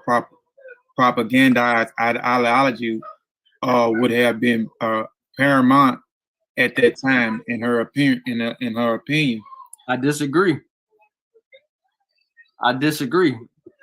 What stake, or I mean, first of all, let's look at it this way. Let's put it in perspective, right? Before you had countries in Africa, or demarcations, right? Demarcation lines on the continent. Africans view Africa. How did they view the land? Did it belong to them? How did they view it? In their writing, what did they say about the land, yo? What did they say? Anybody know? Say not, Sean, I'm sorry. How did Africans view land to them? Did the land belong to them? Or who did the land belong to? They belong to the land.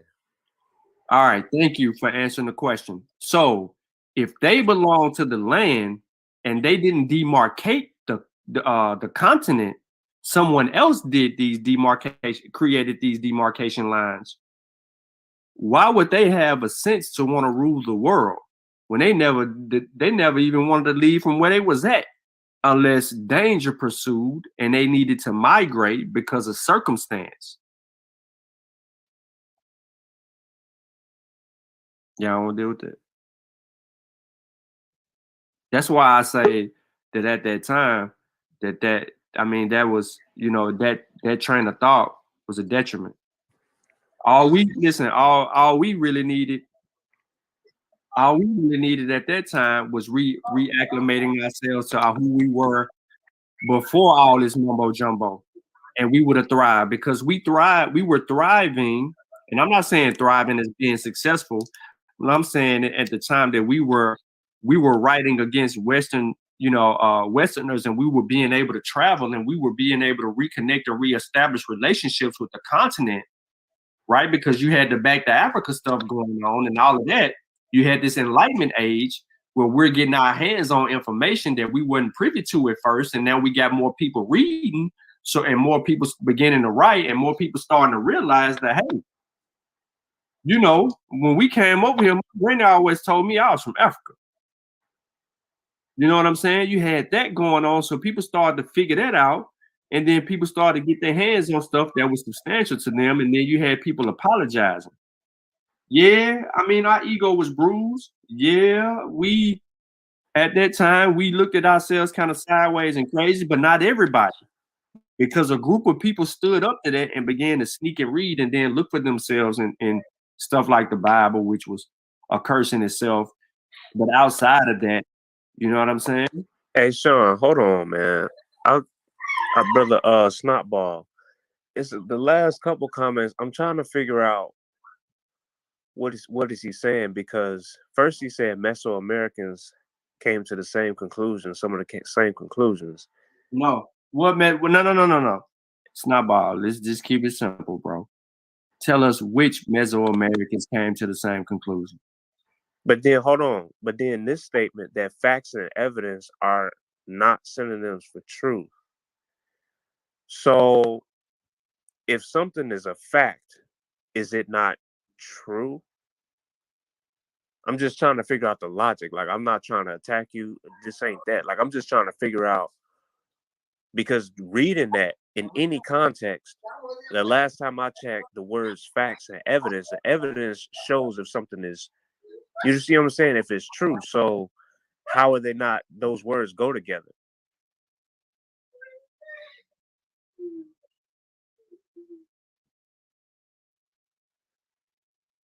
All I know is the approach was invalid, and the claims were not substantial. They were not substantial. The claim that you had facts was incorrect because you did not have facts. You misled us. You sent us astray. You pulled an Infodigi on us. Sorry. You pulled a Baba Heru on us. Come on, Sean. Now, come on. Hey. Come on, man. Come on, man. No. It's the truth. Yeah, but I mean, if you intentionally mislead, listen, y'all. He's an anthropologist.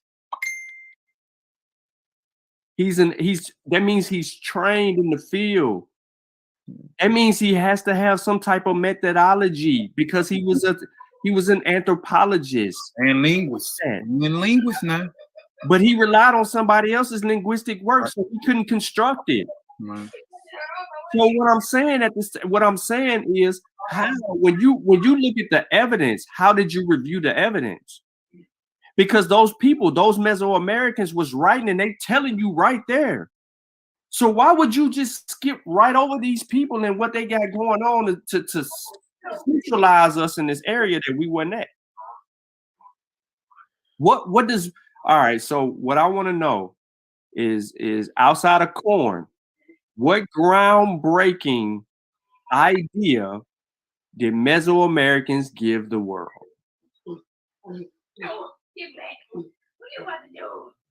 Can anybody answer that for me? Say that again, Sean. What groundbreaking idea did Mesoamericans have that they gave to the world that helped the world, that advanced the world? Burn and sage.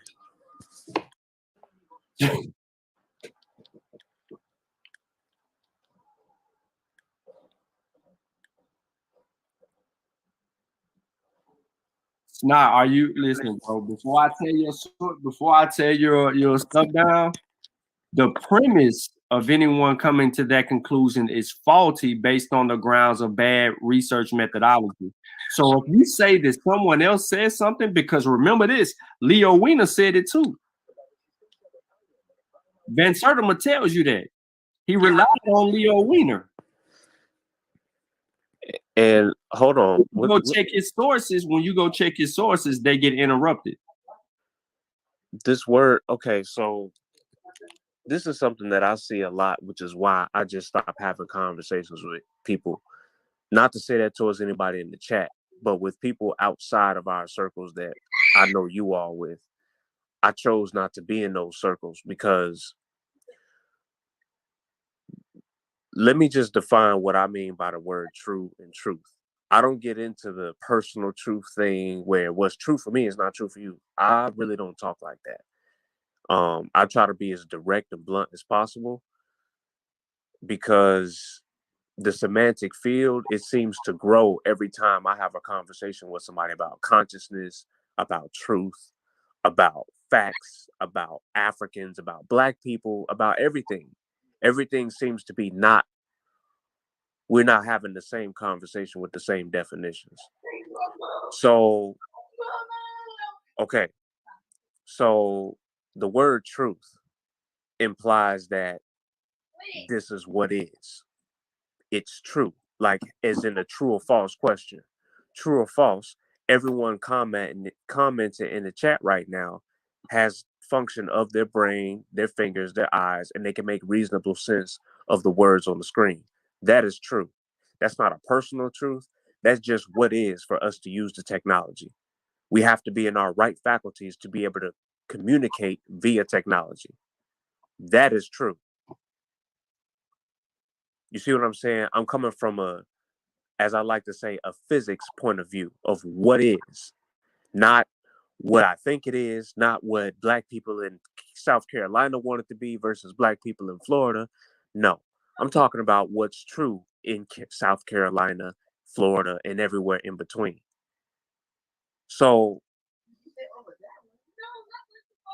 when we get into the semantic fields of words, we move away from the whole overall argument, like which Mesoamericans came to the same conclusions. Because it's almost like Greenberg was doing with the Afro-Asiatic conversation. You just looking at a bunch of stuff and you calling something what is based off of you just looking at some things that, oh, that's a trapezoid, that's a triangle, that's another thing. Oh, they kind of look alike. What? He didn't use his own method. It's crazy. So I just wanted to highlight that, like, it's not to attack anybody in the chat, but that's just to lay the groundwork when I speak about like words like truth and all of that kind of stuff. You know, now I agree with you, Zane. Moral truth is manipulative. It can be. Like, and that's getting into the semantic field of what is morals, because right and wrong is most definitely relative. We see that because that's what we're discussing on this panel. Low key, that's the backbone of it. About, are you really trying to lead us to liberation, or are you just putting out a bunch of information to reach and grab because Black people have been so damaged and hurt? But that's no excuse to repeat. You know what I'm saying? We end up acting like the very oppressor that we're fighting against. And this is one of the lanes that you do it. Hey, look, I'm gonna slide this in for you just to throw this speed bump in your way. So are you leading us to Mesoamerica or back to Africa with this work? That's what I know.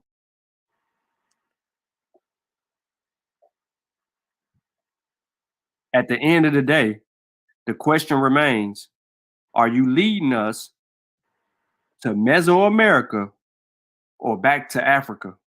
Because our ancestors tell us where we come from. So what are we doing in Mesoamerica? They ain't saying we was in Mexico, Central America, doing anything at all. None of them. We were from West Africa. So where you leading us with this work?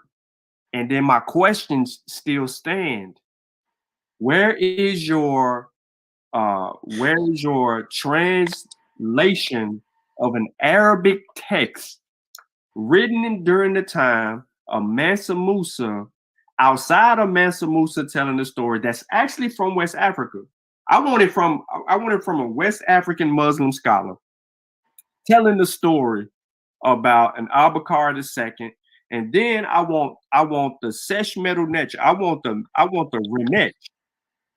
I want the Ramesses period and the period of Pianki and Taharka. I want all of that. Yeah, it was mentioned something about the 21st century too. Sean, I was reading, he was saying something about they were saying something about the 21st century too. In the 21st dynasty. I mean, 21st dynasty. I mean, something. I want Pianki, and I want Taharka. I want the evidence. I want that 700 BC, 800 BC evidence from the Remech writing about voyages to a new world in the middle of another war. And Sean, I'm not gonna say it in detail. I'm just gonna say this. I know for a fact this Olmec West African connection cultural blend thing ain't happening on one particular value. And that's something that Kofi always speak on every time. Kofi always talk about certain African values and the value of the African Black family. And I'm going to leave it right there. I made a joke about it in the chat in the video with Sutek and Mika the other night, maybe last night. But Sutek understand what I'm saying. There's a certain aspect about, because we West Africans over here primarily. We really rock heavy with West Africa over here on these channels. And there's a certain aspect about West African family values. I'm not going to even speak about all of Africa. Specifically in West Africa, man, yo, it's a certain family value that we have as West Africans that the Olmecs did not display, specifically the Olmecs. There are certain cultural practices that we did not engage in like that. I'm trying to be as politically correct, you know what I'm saying? Because I'm just speaking real, like, because if we want to sit there and we want to, you know, get all in our feelings about defending Van Sertima or somebody's information, bruh, trust me, you don't want to be no Olmec. Stop trying to run or be these people. There are consequences, as Brother Unc say, to these statements of wanting to be everybody Black because they got big lips, thick hips, you know what I'm saying, and curly hair around the world. Like, there are consequences to that. People engage in practices that you not necessarily, I can guarantee you probably punch somebody in the mouth. So we just need to be wary about just jumping up and claiming or trying to blackwash or black out somebody's history. Hey, I'm gonna say this. What's the difference between him taking us to Mesoamerica and Hebrews trying to take us to Mesopotamia? What's the difference? What's the difference? What kind of fight do we put up to, take ourselves up out of that? You feel me? What we gonna leave? We're gonna leave where we are to go to Mesopotamia and build something. Right? Like, why are we taking ourselves up out of where we come from? Like, you let the Bible take you up out of there. Now you from Israel. Now you a Hebrew, a Jew, and all of this. All this other fictitious stuff that people just created themselves to explain themselves or differentiate themselves from other people. Why you can't be who you really are? So I'm asking again, what's the difference between him taking us out of Africa and putting us in Mesoamerica and the Hebrews putting us in Mesopotamia? Exactly. Sister Keisha just got the eyes. Hey, y'all know I'm with the stuff. So let me throw this up here. If y'all want to be old mix, this is what you got to deal with, yo. You got to accept this. Oops. Hey, Sutek, you ain't right. I told you. And these ain't true. These ain't women. These Sutek, you ain't right, dog. Hey, I'm putting it out there, man. I got to. So this is a part of the culture. Like, okay, like, let me not front. Homosexuality is everywhere. So I'm not romanticizing, but is it promoted in African culture as a whole? No. Is it promoted in West Africa? No, it's not promoted at all. I'm not saying that it's homosexuality is not in Africa now. Yes, it is. Right. But I mean, you got certain places, man, they'll kill you. That you got certain places that put you in jail. They don't play when it comes to homosexuality because they understand going back to the family structure. You know, they understand that children are a value to the community. Because children are a value to the tribe, the clan, because again, they are a tribal people. So they understand they can get more done with more people. So that's why children are a value. 6 hands is better than 2 hands. 20 hands is better than 10 hands. So they value children. So they value family. So 2 men cannot reproduce. And again, they value when you talk about the rites of passages.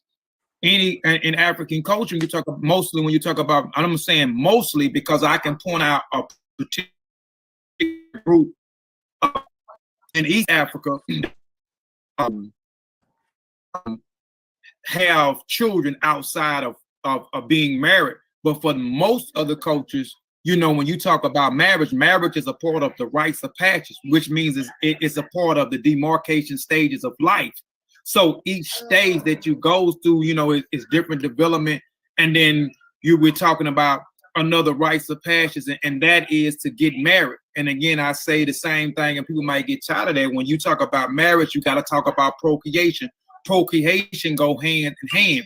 Marriage is the most important right when it comes to African rites of passages. Again, marriage is the most important right when it comes to African traditions. So they value life. They value children. They knew children was a benefit. People was a benefit. Community was a benefit. You can't value life or value your community if you laying next to your uncle. If your sister laying next to a niece.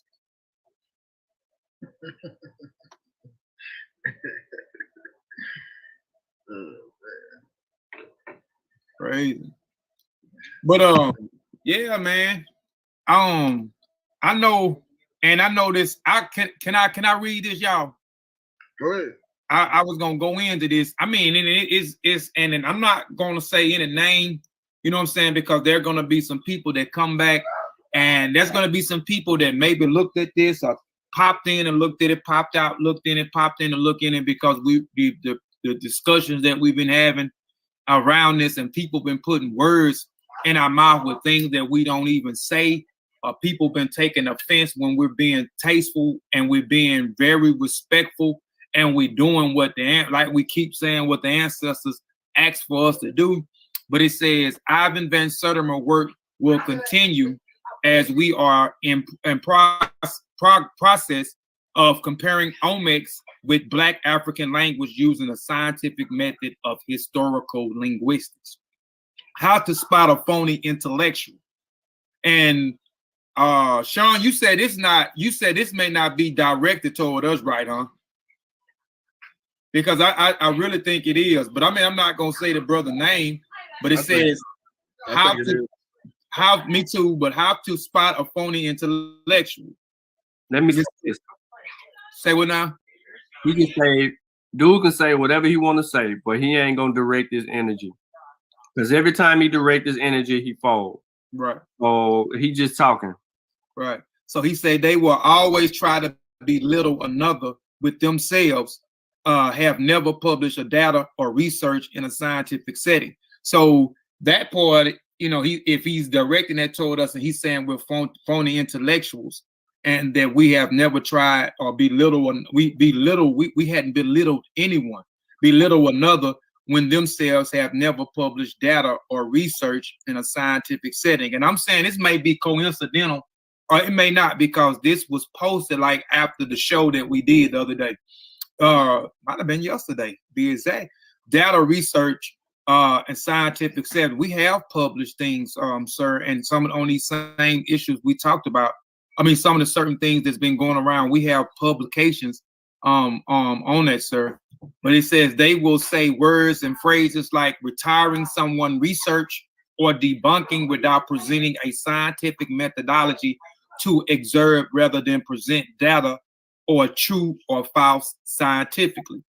We will expand and continue to research on scholar Ivan Van Sertima by using a historical linguistic method as me, and I'm just gonna stop right there, because if I go into it, they'll kind of know who I'm, because he throw out one particular professor name, and I'm not, and even if he is directing it toward me, I'm just not that type of person, because they'll be going back and forth and trying to disrespect nobody.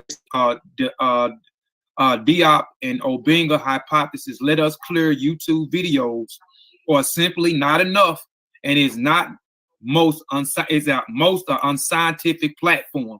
True research, fellows, scientific and actual. Slow down. Okay, well, you want me to go back and to no, just the last line. Reread it again. He says, realize intention. Well, he says YouTube videos are simple, not enough, and is the most unscientific platform. Stop. Now, it's the most unscientific platform. So we wrote about it in Spiritual Combat Volume 3. It's published. It's published. It can be critiqued and reviewed by any scholars in any field. We wrote, that ain't it. We got, listen, Nahisi coming with the heat. That ain't it. It's some more workable evidence coming behind that, if need be. So we writing just and then let me hear you say something about peer review. Let me go on and put that out there right now. Let me hear you say something about peer review, because guess what? Soon as you do, and you defending Ivan Van Sertima, you better go check and see if that was peer review, brother. Huh? Don't crickets now. Don't put your energy over here then run away. Jelon, I'm gonna get you about this OMAC head. So you trying to put over in another area now. That old pseudo stuff. You better get to reading. But you can continue, Kofi. Now I ain't gonna keep reading, man. But I'm just saying, I'm just like I'm not writing though. You know, and we doing what we supposed to be doing. Like, and I mean, I don't know why certain people are taking offense by what we are doing. I don't understand why they would take offense. And again, we say the same things. We authors. We're all authors over here. And by even with us being authors, we say the same thing. You know, our works is put out there, and we accept critique. You know, and we understand when you put any type of published work out there, it's gonna be critiqued. It's gonna be reviewed by other people. So, and later on down the line, like we've been saying, maybe a year from now, maybe 10 years from now, there may be some things we may have or they may be able to build on, or something that I'm saying that the tools, because we going back to certain time periods when the ancestors wrote these books, and we in 2021, and some of these books that we read and some of these ancestors that we revere, their works, they put these books out a long time ago in the late 70s, in the late 80s, in the late 90s. You know what I'm saying? And we're still regurgitating. We have to start to build on their works. You know what I'm saying? And even go through their works. And we know that they didn't have some of the resources and the tools that we have. And just like later on down time, the tools and the resources that people come behind us, they may have that we didn't have. So there may be some faults in some of our stuff, and they may have to build or revise some certain things, and we have no issue. We have no issues with that. We don't feel like that with their disrespecting us at all. So people have to get off these things that we are disrespecting the ancestors. When we don't put up a post, we doing what Sheikh Anta Diop told us to do. We doing what John Henry Clark told us to do. I'm speaking on those two because I seen those in writings myself with my own eyes, telling us to don't take their word on face value. So that's what we're doing. We're not taking their words on face value, and we're reading and we're going behind them and see how they come up with their conclusions. So, like I'm saying, and please stop putting words in our mouth, because some of the things we say, some of the things that people say, we're not saying. I mean, people are really taking an issue to, what we doing and saying stuff that we ain't even said, and then, making, phony, and he might not be talking about us. I don't know. But if he is, he said phony intellectual. I be phony. Sure. Let me be phony. I be phony by myself. I'm phony. Just disprove my work. Or you can't go beyond your little field of study, because that ain't the end all be all. Languages do not complete the anthropolitical conclusion. It's levels. You can't use lookership. You can't go in there and try to infuse. If you want to talk scientifics, you can't go and try to use your influences on something like you're trying to equate symbols, compare symbols to one another. Like you're literally trying to do that. Because if you're trying to do something methodically, show us the model. Demonstrate to me that you keep talking about models, right? When we're dealing with legal, show me the model. Show me the steps. I want to see your methodology. I don't care about correspondences. They don't mean nothing to me. They don't prove nothing. Because we can then say that every language has some type of influences of all languages, right? Oh, this look like, and we could say next thing you know, we're gonna be talking about the Yoruba alphabet and the Olmec alphabet the same, because some symbols look alike. Even though the diacritic marks is different and all of that, they still got similarities. Like, for real? Like, get out of your feelings, bro. We actually doing this work. Like, you're not finna sit here and try to argue the way that you've been trying to argue with somebody for the last 10 years and you ain't got nowhere with that. Like, break it all the way down. Let's do some unbiased research and let's draw an honest conclusion with the work. We don't need to refer to some faulty information from a dude on the couch in Chicago. We ain't got to deal with the dude who lied using the book of a Nakan West African on the front cover. We ain't got to use the world-renowned traveler who lookerships everything to draw a conclusion in that. We ain't got to deal with Juju and her replicated Olmec head in Ethiopia. Hey, hold on, Sean. What dude is in Chicago? On the couch. Who are you talking about? The dude has if you don't know who I'm talking about, he actually has a university or whatever you want to call it. I know what you're talking about now. Yeah, I just ain't saying the name. Man, that ain't no university, but all right. Correct. Correct. Okay. I mean, because see, I just don't want Kofi saying that we attacking people. Right. So I put it in the back chat to Charlie. Kofi name on it. Hey, no, I'm just saying we just know what I'm saying is we just, I just want us to be just respectful, man, at all times. And then even if we say certain things, people be thinking we attacking. Even we doing it now. We being respectful and we being tasteful now through the, with the discussions that we've been having, but we still being attacked, that we're disrespecting the ancestors. We over here disrespecting the ancestors, and they ain't heard us say a damn thing negative about the ancestors. We always open up talking about we give honor and praises to the ancestors. And then when we go to talking about the information, and it's crazy to me. Talk about it, man. It's romanticized in this Right. community. It is forbidden. It's forbidden. Listen, it was forbidden for us to go and question Dr. Ben when he made the claim that we came from the foothills of the mountains of the moon. Well, we know different than the people we bang on. We know different than the Christians. We know different than the what's name, because you can't question God. You can't question Allah. You can't add, you can't subtract. The book is right and exact.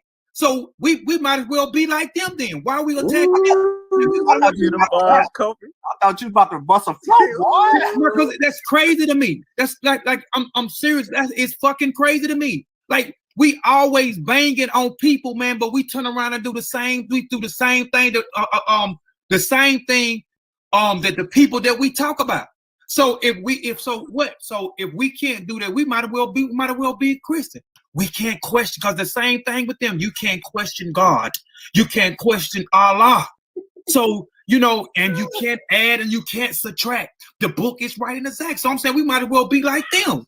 We might as well be just like them, and we can't go back and we can't question them. And again, like I'm saying, if you have to understand, we in 2021, that's the thing I don't understand. We in 2021, and we taking what they did was the foundation. That's the foundation. We saying we appreciate that. We're grateful for that. You know what I'm saying? We honor that. We honor them. And we understand the mistakes they made. They made mistakes. And we're pointing out the mistakes, and then we're updating the mistakes. We in 2021, and we keep telling you with some of the things that we read why they made the mistakes. This wasn't out at this particular time. This update came, so we know that science is always updating, always involving. Self-correct. It may self-correcting, so it may change. So we understand that. So that's what we're doing. But people have a problem with that. They want to be stuck. And I'm not finna pass down some misinformation or something that's not correct just because that person has been revered for 10, 15, or 20,000 years, and I might get some flack for it because I point out the issues or the contentions that I have in a particular book. You see what I'm saying? I'm just not finna do that. It's just crazy to me for people to say we attacking them and be like, well, okay, damn. They're bringing out the points of contentions, why they have contentions with the book, why he made issues, and this is why he may have made this issue, or this is why he or she made methodology may have been flawed because he didn't do this X, Y, Z, and the third. I just don't get it, man. It just frustrates me, and that was another reason why I didn't go live and do the show today, because I probably was gonna go in today if I would have went early today. I probably was gonna go in. We supposed to go in, Kofi. You holding us back. You're holding us back. We 5 pit bulls, 6 pit bulls, and then we can't even get let off the leash. We see the food. We trying to eat. You want to be nice. They can disrespect us, go all the way in their little secret groups and post their little stuff in hidings where nobody can see it, so they can hide behind it. And then when it's drawn out, you know what I'm saying? They put their hands up like, oh, don't shoot me. Don't shoot me. You right. No. That ain't the only one, because another group did the same thing with their little slick shots in the shade somewhere and won't ever direct it. See, I'm direct. I'm direct. Because it ain't that serious to me. It's not. Because at the end of the day, what conclusion did you come up with? Right? Did you do the right steps? What is your conclusion? If it's built on a faulty premise, then we chasing you down a rabbit hole. If I can't substantiate your claim, I'm not going to say, look, I'm not going to validate your work. I'm going to show you how serious this issue is. Where my book at? Where my book at? See this book? Everybody see this book right up? African Times. You see this big book right here? Read every single last mother freaking page in this book. Me too. Signed and everything in here. I went to Atlanta to get this book signed. Every single page. This book is been revised. Right? There's a new edition of this book. And one of the issues in this book is the Olmec stuff in this book. Right here. So what I'm saying is, even our most prevalent scholars, Taka Kilimanjaro, Ife Kilimanjaro's wife, you know, and the ancestor, because now Yara's in this one, but the Tagambe, he's the ancestor now, he's in my book, but it's still in there. And that's the only point of contention that we have with Baba Taka Kilimanjaro, really. You know, scholastically, that's the only point of contention. And he's just sitting back waiting on the work, you know what I mean? So he'll put to read it and review it. And you know, we owe that to him. And then published in dealing with certain pieces. You feel me? Thing at once with certain pieces of the argument, so he can capture that. And then he can focus on those things. But look how bent up this book is. I got into this thing. And you know, one of my favorite chapters in this book is the beginning of it. He talks about the evolution of us, right? He starts substantiating further research that I had already read and was privy to. So I knew I was on the right track. And then he took me to the old Max later on in the books around the 500-something page, somewhere 400-something page like that, because he started talking about. Damn, I was just on. What? You talking about old Max? Yeah, I flipped through it and went 450, 450, 450, 467. He got the heads in there. Yeah, that's what I just went past and shit. I kept going back to it. But when you start talking about the Bering Strait, right? The land bridge, we're dealing with science. I cultivate the land bridge on page 451 in this book. Yeah.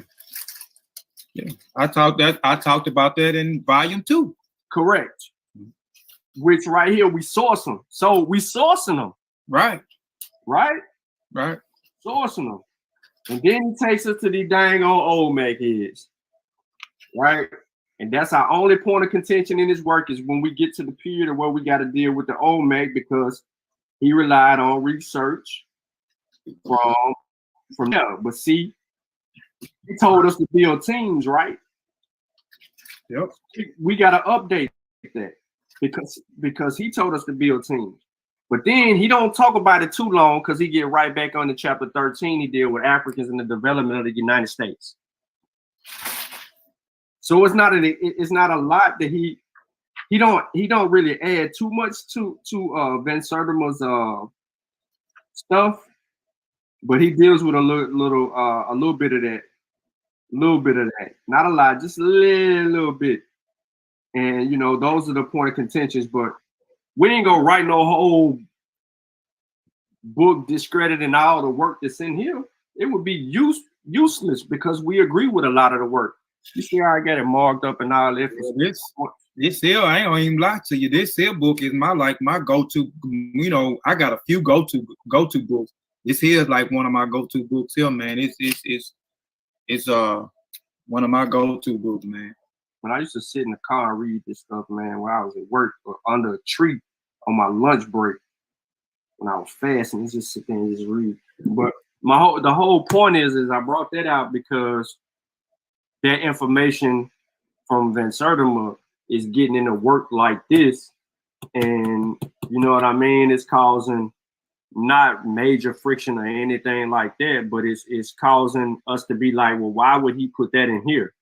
You feel me? After all the credible scientific data, the sourcing of great scientists, dealing with the Earth, dealing with the, you know, the Big Bang, dealing with the Remech, dealing with the invasion of the Arabs, you know what I mean? Extensive writing, you know, showing and proving and dealing with the African culture and the African genius.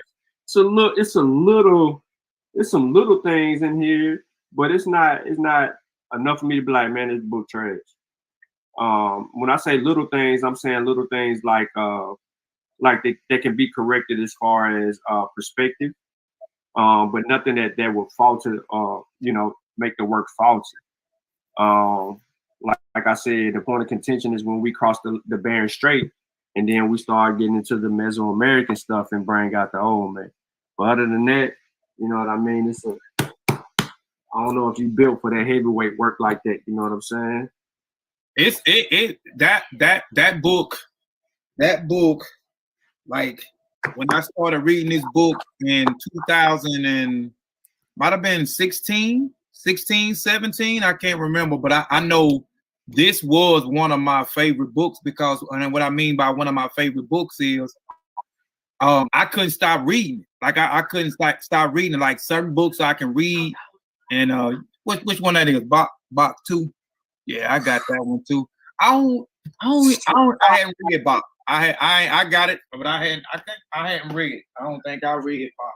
Man, I sliced and diced it, bro. Listen, both of these books took me about 2 months, 2.5 months, maybe 3 months to read. I ain't gonna lie, no cap. Yeah, mine is still brand new. Here it is right here. You ain't on my level. I ain't broke it open and read, but I had other stuff I wanted to read, but I'm not got that African time. Nah, you ain't on my level. That should have been read by you. Man, whatever. I'm gonna tell you why. Because this would have helped you in one of the chapters that you wrote in volume 2 and some of volume 3. Yeah. Well, you should have. I know I should have, would have, nothing. You should have told me, man. Like, you need to break the box open, man. You gonna be talking about this and that. But I sure ain't read it. It's still brand new. But I got it on my shelf. I'm gonna get to it. I can't read though. I was watching it. I was the car watching it. Yeah. Oh, I don't read. I can pull out Noom. I don't read about. No. You ain't square. He didn't like that. I own several 8 of his publications. Yeah, you ain't got to know. So look, right here, he even come. Hey, too thick. He even touch on the Moors a little bit a little bit. Not too much. I still gotta pick up. Not too much. You feel me? Not too much where you but he do got a little. You got to read some of his work, man, because it will, just to hit on the Moors a little bit. So I know, the area study is important. Chapter 9, 2,700 years of invading and enslaving Africans. So the Moors gonna show up in that. In that chapter. You know what I'm saying? We paying reverence right now. After we didn't talked about the Sertima work, we gonna pay reverence to more updated scholarship. And, you know what I'm saying? You see these books right here, these things thick. These things, you know what I'm saying? Look at that. You know what I'm saying? How many pages? I know it's 800 pages in this and how many pages in the box? In the box? Yeah. I'm looking now. Nah, it's more than this book. This book got 1,048. African Times got about 1,014. Hold on, let me see. 2,000 pages of work right here. Your boy done read. You know what I'm saying? My book. You must got the revised copy then, because I got my African Time. I got 836 pages in my African Time. Back of the book? Did you go all the way to the back of the book? I'm at the back of the book. 836 pages. I got 836 pages. That's the last. I got 1,014. Right. And then you must got the revised version, because this is the first. I think when they first come out with this, I bought this book from a Yara. I bought this and 2 other books when he had about that, the research team, and something else from him. And I started reading this book. I stopped. I started reading the research team, but I didn't get through reading the research team because I wanted to get back into African Time. You didn't read the research team? I read half of it, but I'm telling you, this book here, when I started reading African Times, I didn't want to stop putting it down. So I didn't want to stop and get further in the research team. No, I could have knocked it out, but I went right back to the African time. But the Bach, I got that's 1,000 and some pages in the book. I'll get to it one day. This one book right here changed the whole game for me, y'all. I ain't gonna lie. Yeah, I read that book. This right here, Researcher's First Handbook. Yeah. Man, listen. After he drop all that heavyweight at the beginning, he get to talking about the research methodology. I was like, huh? Qualitative, quantitative approach. Because in chapter 3, he's talking about approach-specific research problems. So I'm like, I'm heavy on that. Man, I ain't never take this book out of my backpack because even when I was reading and everything, when I started doing my presentations and everything, I kept looking in here. And I kept on doing like, okay, the research designs and then the research methods. If I do this and do that now, if I do this and do that now, okay, I got to do this. I can't be biased in my I got to do this. I got to cross-reference that. Like all this helped define the path that I took in order to get better in development. And then I started paying attention to a saw work a little bit harder and then applying what I was learning out of this book and the other research books, like Outline. Yeah, I got it. Like it's 2 outlines. Which one you got? But I read. I'm gonna get it like this. African International. You got this? I ain't got that. I don't have that one. Okay. All right. So you got this outline. Yeah, I read that whole book. I used that on a couple of my presentations I did.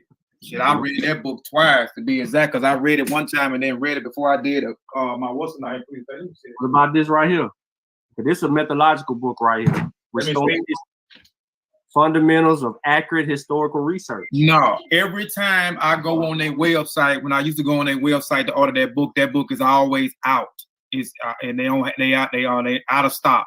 You gonna have to one of them to see if they got the individual copy, bro, or you got to see if Unc got it, because he got the other outline right. Unc selling it, and see now I don't have that. I had that first one. Unc might have this one. Another methodological book though. You know what I'm saying? Deal with that. I'm telling you, bro. You know, this just right here. This one 5 books right here, plus the other 2. Plus, I still ain't done because you know I got my eye. You know I got what must be done. You know I got per Unc. Yeah, I got that. I got that. I ain't read the Per Unc book yet, and then I got the initiation book. I've been wanting to jump in that initiation book, but I ain't even jumped in it, so I don't know. I don't think it's no big read neither. I ain't even. Oh, and then you know I got the big car book, a whole another 1,000-page book downstairs. Man, I need to bring it on up. Yeah. Yeah, you got the study teams. Come on now, study teams. I'm trying to find my initiation book, man.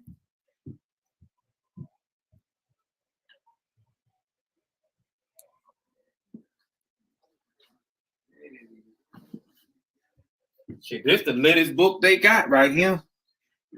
It's initiation book. Smallest book. Yeah. What is that, about 250, 300 pages right there? It's it's a little bit. It's 3.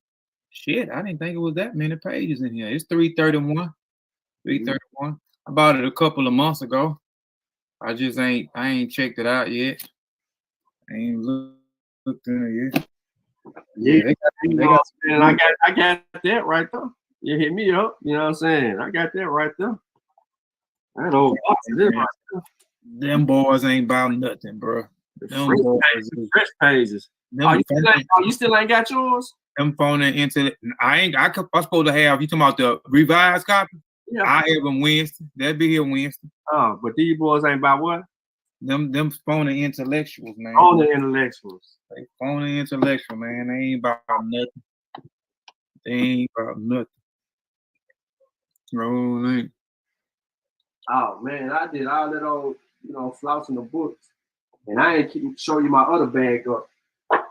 I always kept this in the backpack too.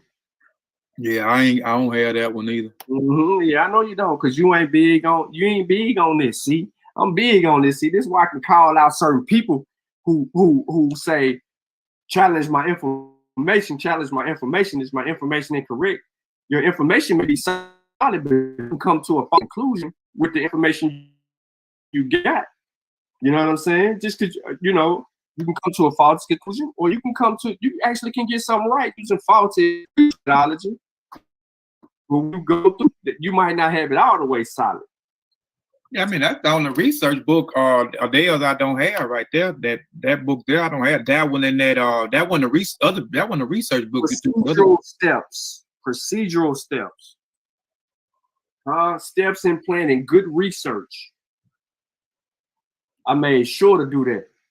Characteristic research, purpose, outcome, value, impedance, conceptual basis, key events, class paradigms, discipline, criteria, functional types, positive or pilot study, man, all of that, man. All of that. You got to know how to come through. You got to know how to summarize. You got to know how to do all that. There's one thing that Sertima said the other day when we was building the back. He was like, I don't care nothing about all them people. You know what I'm saying? All them people you can bring out and say this person said that, or that person said that, or this person said that. He said, I want to know what you think. After reading all that, what conclusion did you come to? You know what I'm saying? And then we can go through and do the cross-referencing and validating, substantiating arguments and strengthening the arguments. Because see, in here, it tells you about strengths. It involves more than one sample over a period of time rather than one sample at one point. It says sample instabilities in data, independent variable is introduced. Pre and post data can be analyzed in light of additional evidence. Can be used assessing no comparison group is available. Make it possible to separate reactive measurement effects from the effects of an independent variable. And then it talks about weaknesses. May need to use supplemental data to account for for time differences. Time consuming and expensive data prior to the beginning of the program is not available. Meaning that, people say that they got something, then it's not available. You can't use it. Is weak. Like sometimes, and I ain't gonna say no names, you have certain people who cherry pick information and try to use it as a strength in their argument, but all the while it's actually faulty because they didn't focus or they didn't use a certain methodology that actually helped them strengthen that, right? You know what I'm saying? What kind of, experimental research method. This is the research design. See, Takai's real good with stuff like this. This is field of study. Like you can't, you know what I'm saying? He in the statistics and all that old graphic, all of the design stuff. Yep. So you deal with that. Action research, African Center. He got all of that. Now, when you deal with African Center, they ain't nothing but a worldview perspective. Case research, evaluation research flow, documentary research process, historical research process. Like certain people don't even use the right historical approach, but they want to sit here and say, let me be quiet. I'm finna go on there right now. I'm finna go on the website. I don't have that one. I'm finna.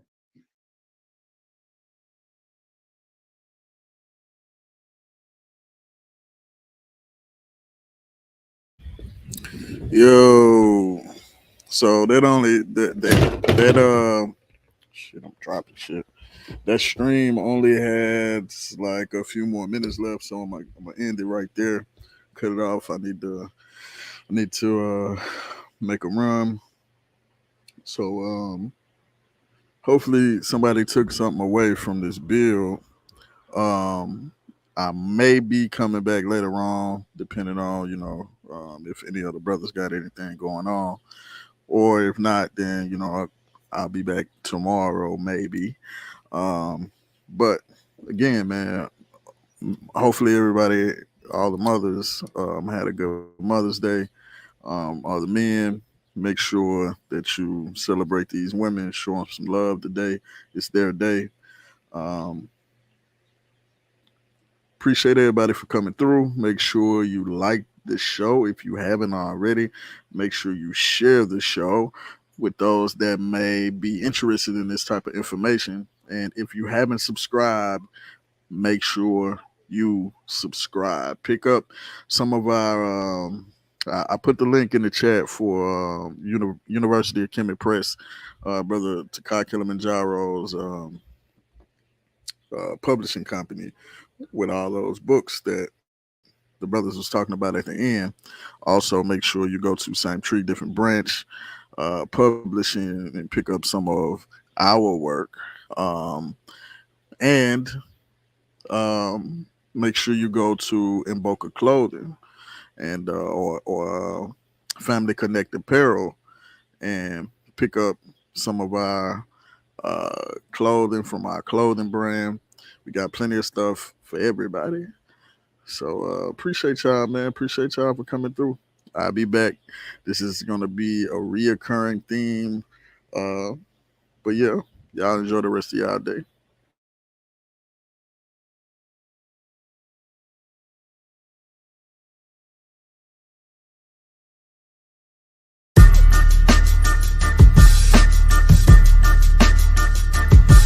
I realize this.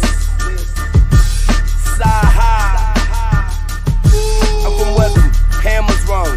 In Atlanta slums, pop a nigga, sit and wait for the ambulance to come. I know if you a shooter, by the way you're handling the gun. Gambling, you're done. Shells burn like candles in the sun. I'm not a fan of gun violence, nor having a strap, but get popped once, and I swear that you'll be scrambling for one. But our plans was to get funds and skate off the set, so I mixed the kush with the dro to make all my weight stretch. I'm from with a dudes rob and argue all day about who's the best MC, Saha stacks of TI while dodging the GBI. My bad, I love GZI, but I'm still the best to ever do it, and I ain't even put a CD out.